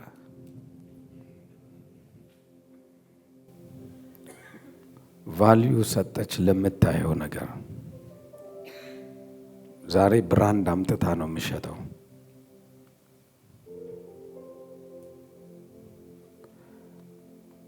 ብዙ ልጆች አሉን ቦሌ ላይ የሚሰሩ በአንድ ዘመን ያስተማር ናቸው። እኔ ልምከርህ፣ እኔ ገንዘብ አይደለም ችግር፣ ሀሳብ ነው ችግር። ሀሳብ እየነገርኩ ነው። ቫልዩ ትኩረት ስጥ። ምን አገኘ ዛሬ ስልክ ምንም ከሆነ ምን ይጠቅማል? እዚህ መሆን የሆነ ነገር ካገኘ ግን ጻፈው፣ ራስን አለማምደው።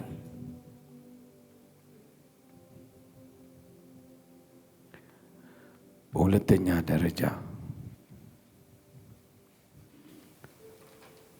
the law of excellence ምርጥ አድርጎ የማድረግ አንድ ነገር ካየክ በኋላ ያንን ነገር አፕግሬድ ማድረግ። በጣም በክርስትና ሕይወት ያየሁት ጥራት ንጹህ አድርጎ መስራትና ብዙ ነገር ኃላፊነት ስትሰጣቸው ጥራት አድርገው አይሰሩም። ይሄ ምድር የጥራት ምድር ነው። ለምሳሌ አይፎን ስልክ ከሌሎች ስልኮች ሁሉ የተወደደ ነው፣ ጥራት ስላለው እንጂ ሌላ ለምንም አይደለም። ለካ ሰው እንትን ነው የሚፈልገው፣ ጥራትን ነው የሚፈልገው እንጂ ሌላ አይደለም። የውስጥ ፓካውት እቺ ጃፖኒዋ የሷ ፓካውት እንግሊዝ ሀገር የሆነ ሱቅ ገብተን 135 ፓውንድ ሲሉ በስመ አብ ወልድ በመንፈስ ቁጭ ብለን እኛ ሀዘን ተቀመጠን።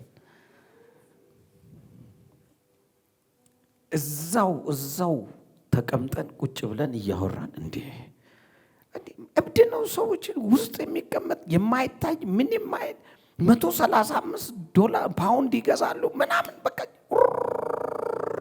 ድሃ ሲያወራ እንደሱ ነው። ብዙ ማውራት ይችላል። ተርም እያልን ስናወራ አንዱ ሰውዬ 11 ፓካውት ይዞ መጥቶ ሲከፍል የዛለት ስትሮክ እንደመታው ሰው የሆነ ነገር ባይኖረው ኖሮ ሊገዛ ምን አይልም አይችልም። ከዛ ምን አልኩኔ ሄጄ ፓካውቱን ነካስ አረገው። ስስነቱ ልነግር አልችልም። ኮንፈርትነቱ የኔን ስነካው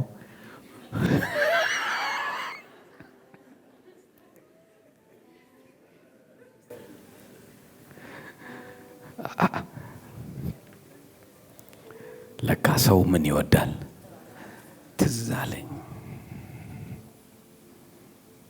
በጥራት ለመስራት ከተነሳ አፕግሬድ ካደረግ ልንገርክ፣ አይዲያ ነው የሚሸጠው። አውሽ እንዴት እንደማስረዳ አይዲያ ነው የሚሸጠው። ገንዘብ የለም፣ ኤግዚስት አያረግም። ሰው የሚፈልገው ምን አለ? ማንኛውም ነገር ተጨምሮ መሸጥም መለወጥም ይችላል። ነገር ግን በጥራት ካደረገው ግን ይፈለጋል።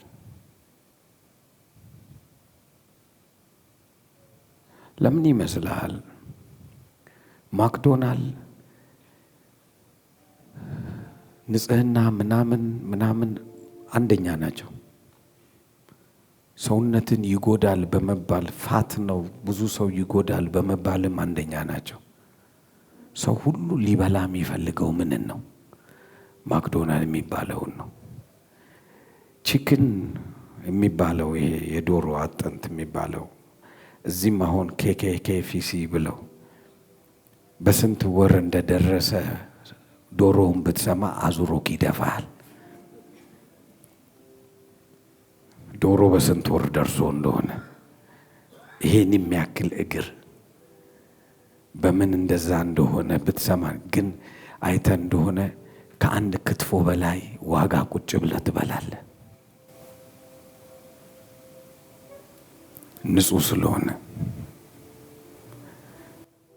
ሰው ጥራት ነው የሚፈልገው። ቶሎ የሚያገኘውን ነገር ነው የሚፈልገው። የቅመም ቴስቱን ነው የሚፈልገው። የተሻለ ብታደርግ አንተም ያንተም ነገር ምን ይላል? ይፈልጋል። ማንም ይፈልገዋል። አንድ ሚስጥር ልንገርና ልጨርስ። በምንም ተአምር ኤልሻዳይ ምግብ ቤት ስላልክ አተርፋለሁ ብለህ እንዳታስብ።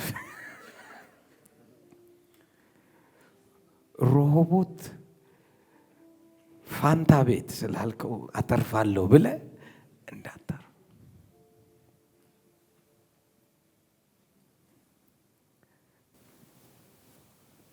ስለ አንድ ሰው እዚህ እኛ መካከል ስላለ ሰው ላውራክ። ስለሱ ሰው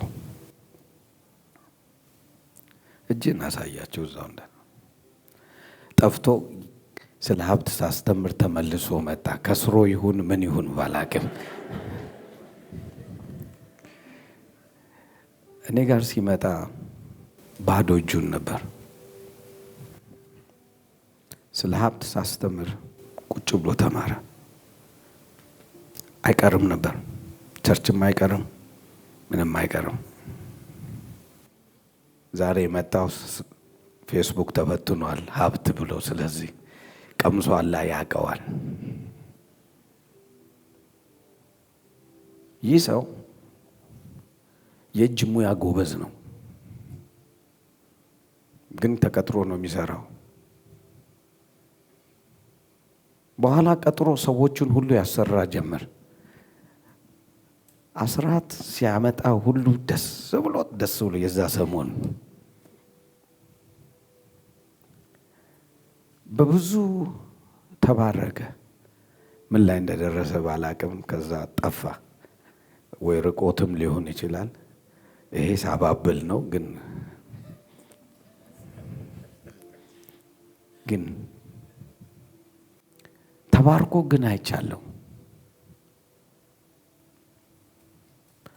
ቀጥሮ የጥበብ ስራዎችን ቀጥሮ በሙሉ ያሰራ ነበር። ከስሩ ቀጥሮ ቤት ተከራይቶ ከምንም ተነስቶ ልንገራቸው፣ አይዲያ ነው።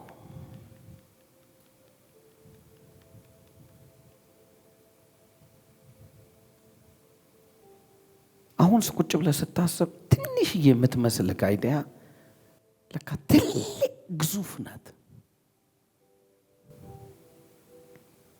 ግዙፍ ናት፣ ግን አይዲያ ነው። ነገ 7 ዩኒቨርሲቲዎችን እንከፍታለን ብዬ ስነግርህ እኮ ቸርቹ ክርስቶስ እስከሚመጣ ድረስ ድሃ ልትሆን አትችልም። ስለዚህ መንግስት የፈለገ አዋጅ ቢያወጣ ይነካናል? አይነካም። ትምህርት ቤቱ ማን ውስጥ ነው? ቸርቹ ውስጥ። አጨብጭባ ያለገ ምን በቸርች ሂሳብ ሳስብ የማስበውን ሀሳቢ እያንዳንዱ የቸርች ቦታችን ላይ 70ውን ቦታ ላይ የምናደርገው ነገር ቢኖር መጫወቻ ግራውንድ ይኖራል። እዛ ግራውንድ ላይ ሁል ጊዜ ወጣቶች እንዲገኙ እናደርጋለን። ሁል ጊዜ እናስተምራቸው። ሁል ጊዜ ካፌ እንከፍታለን። ካፌ የመጨረሻ የወረደ ዋጋ እናደርጋለን፣ ግን ምርጥ አድርገን እንሰርላቸዋለን። አሳያቸዋለሁ። አንዴ ልጨርስ ብዬ ነው ኤክሰለንስ ማለት ምን ማለት እንደሆነ። የሚቀጥል ትውልድ ኔሽን ከኔ በኋላ የሚነሱ ልጆች በሙሉ መንገዳቸውን ጠርጌ የገነት መንገድ እንዲሆንላቸው በደንብ ምንም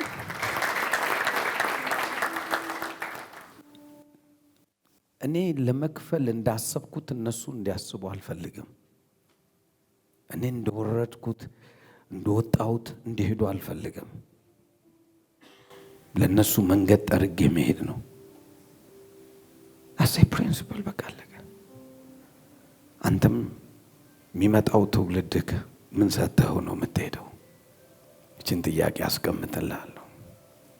ለሚመጣው ትውልድ ምን ሰጥተው ነው የምትሄደው? ጥቁሩን መጽሐፍ ቅዱስ ሰጥቼው ነው የምሄደው።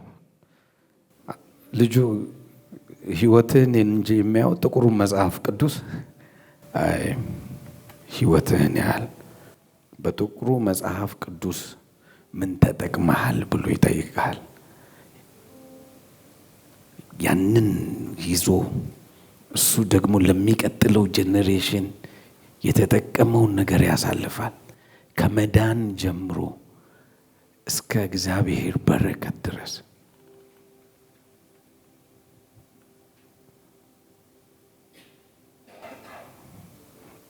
ዌክ አፕ። እንግዲህ ዛሬ የተማርነው ወሳኝ የሆኑ ነገሮች ገንዘብ መንፈስ መሆኑ፣ ስር እንዳለው የሁሉ ነገር ስሩ ከመንፈስ ጋር እንደሆነ፣ ቁስ ነገር ሁሉ ከመንፈስ ጋር፣ አስራት ስጦታ፣ የቃል ኪዳን ስጦታክ ሁሉ ተመሳሳይ እንደሆነ መስጠት እንዳለብህ። ሌላኛው ሰለሞን በጣም ባለጠጋ ሆኖ ነገር ግን ያወራው ከእግዚአብሔር ጋር አስተያይቶ ድሃ እንዳልሆን ብሎ አረፈው። እንዳልሰርቅ አለ። በቃ የሰለሞን ያህል ሀብት ኖሮ ካትስረቅ፣ ከገባ ገብቷል።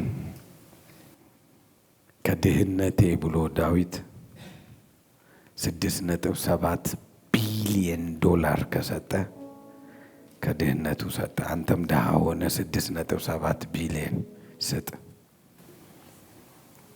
እንግዲህ ያው መጽሐፍ ቅዱሱ የሚያወራው ሐሳብን ተረተክ መለወጥ ያንተ ድርሻ ነው። የሚቀጥለው ሳምንት ላይ መንፈስና ገንዘብና ሰይጣን፣ ገንዘብና እግዚአብሔር አሳያለሁ። ለምን ሰይጣን ጠዋትም ማታም ገንዘብን ፈለገ? እንደገናም ደግሞ ለምን እግዚአብሔር ሰዎቹን ሲያገኛቸው ኢሚዲየትሊ ለምን ባለጠጋ አደረጋቸው? ሁለቱም በደንብ እንመለከታለን። ወሳኝ ፓርት ነውና የሚቀጥለው ሳምንት እንገናኛለን። አሁን ግን እጃችን እናንሳ።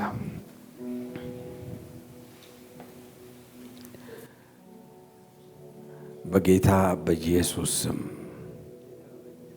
ማስተዋል አለክ፣ ጥበብ አለክ፣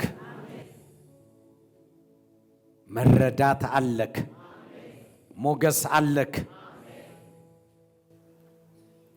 በተገለጠልህ የህይወት ስርዓት ሐሳብ ከሆነ ሀብት እግዚአብሔር ሐሳቡን አሸከመክ። ቀንበሩ ሐሳብ ነውና ሐሳቡን አሸከመክ። እኔ የምሰጣችሁ ቀንበር ቀሊል ነው ብላል። አጀንዳ ነውና የሚሰጥክ ዛሬ በጌታ በኢየሱስ ስም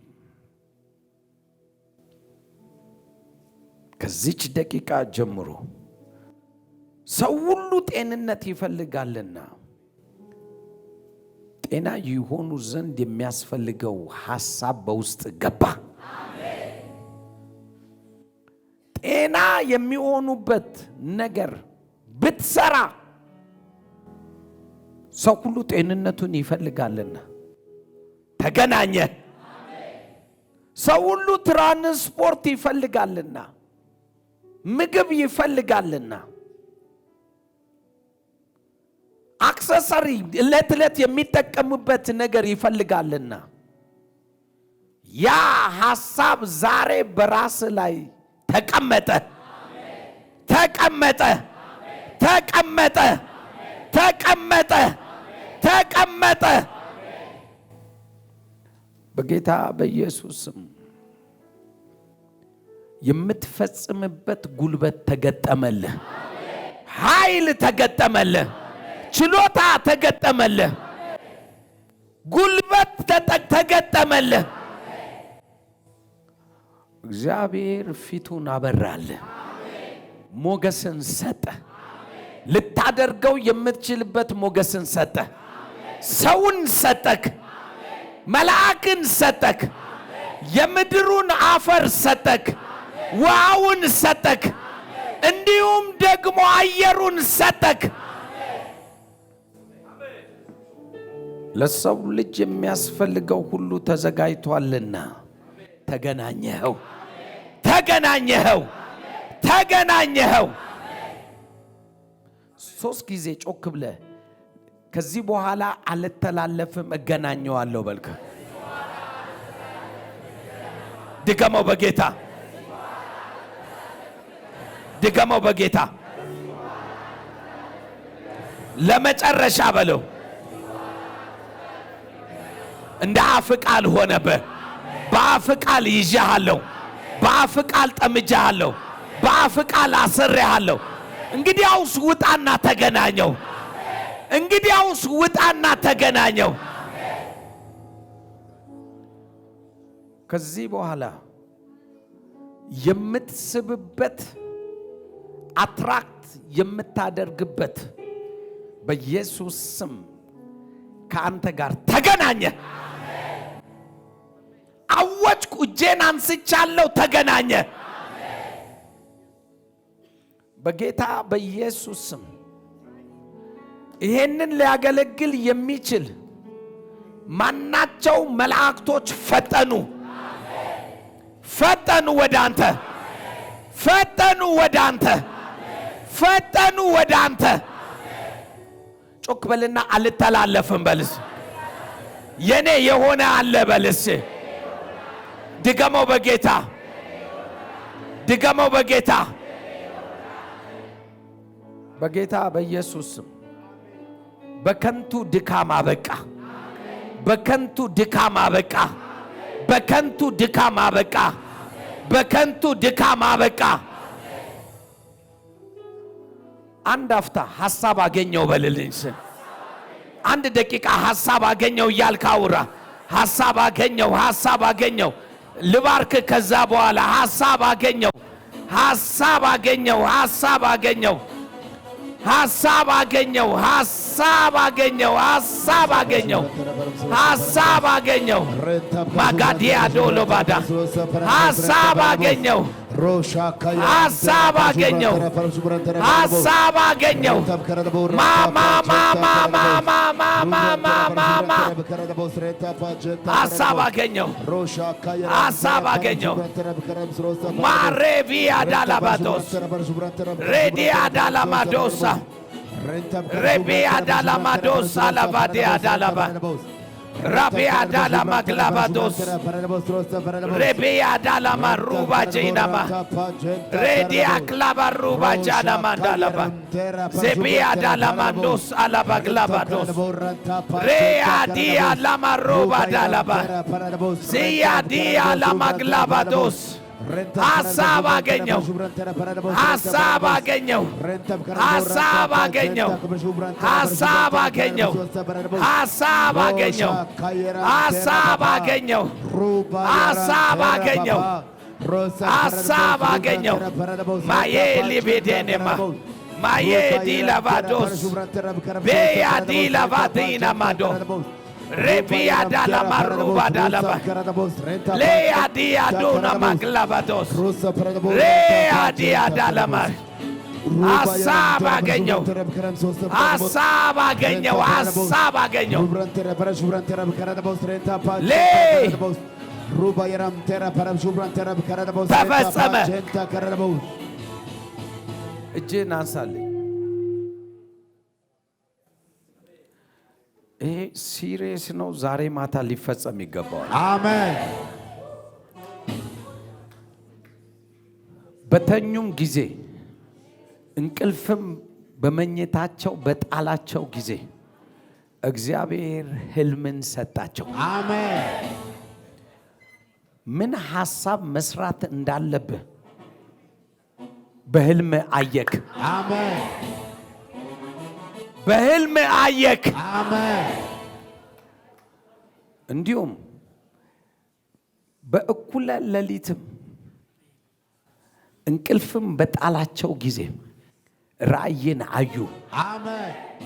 እናገርብሃለሁ የጌታ መንፈስ አንተ ላይ አለና የጌታ መንፈስ ወደ አንተ የመጣው ልሳን ብቻ ሊያናግርክ እንዳልሆነ አምናለሁ። መንፈሴን በሴትና በወንድ ልጆቼ ላይ አፈሳለሁ። እነሱም ራእይ ያያሉ፣ ሕልምን ያልማሉ፣ እንደገናም ትንቢትን ይናገራሉ። አሜን። እንግዲያስ እንደሱ ከሆነ በተኛ ጊዜ ይሄ ተፈጸመ። አሜን። አትጨነቅ፣ ይሄ ተፈጸመ። አሜን። የት ቦታ መሰማራት እንዳለብህ አይኖች አዩ። አሜን። ባረኩ፣ ተፈጸመ። አሜን። ሐሳቡን ገዝተህ ወጣ፣ አሜን። ተፈጸመ። አሜን። ለእግዚአብሔር ክብር እልልታ ጭብጨባ እንሰጣለን። ጌታ መልካም ነው።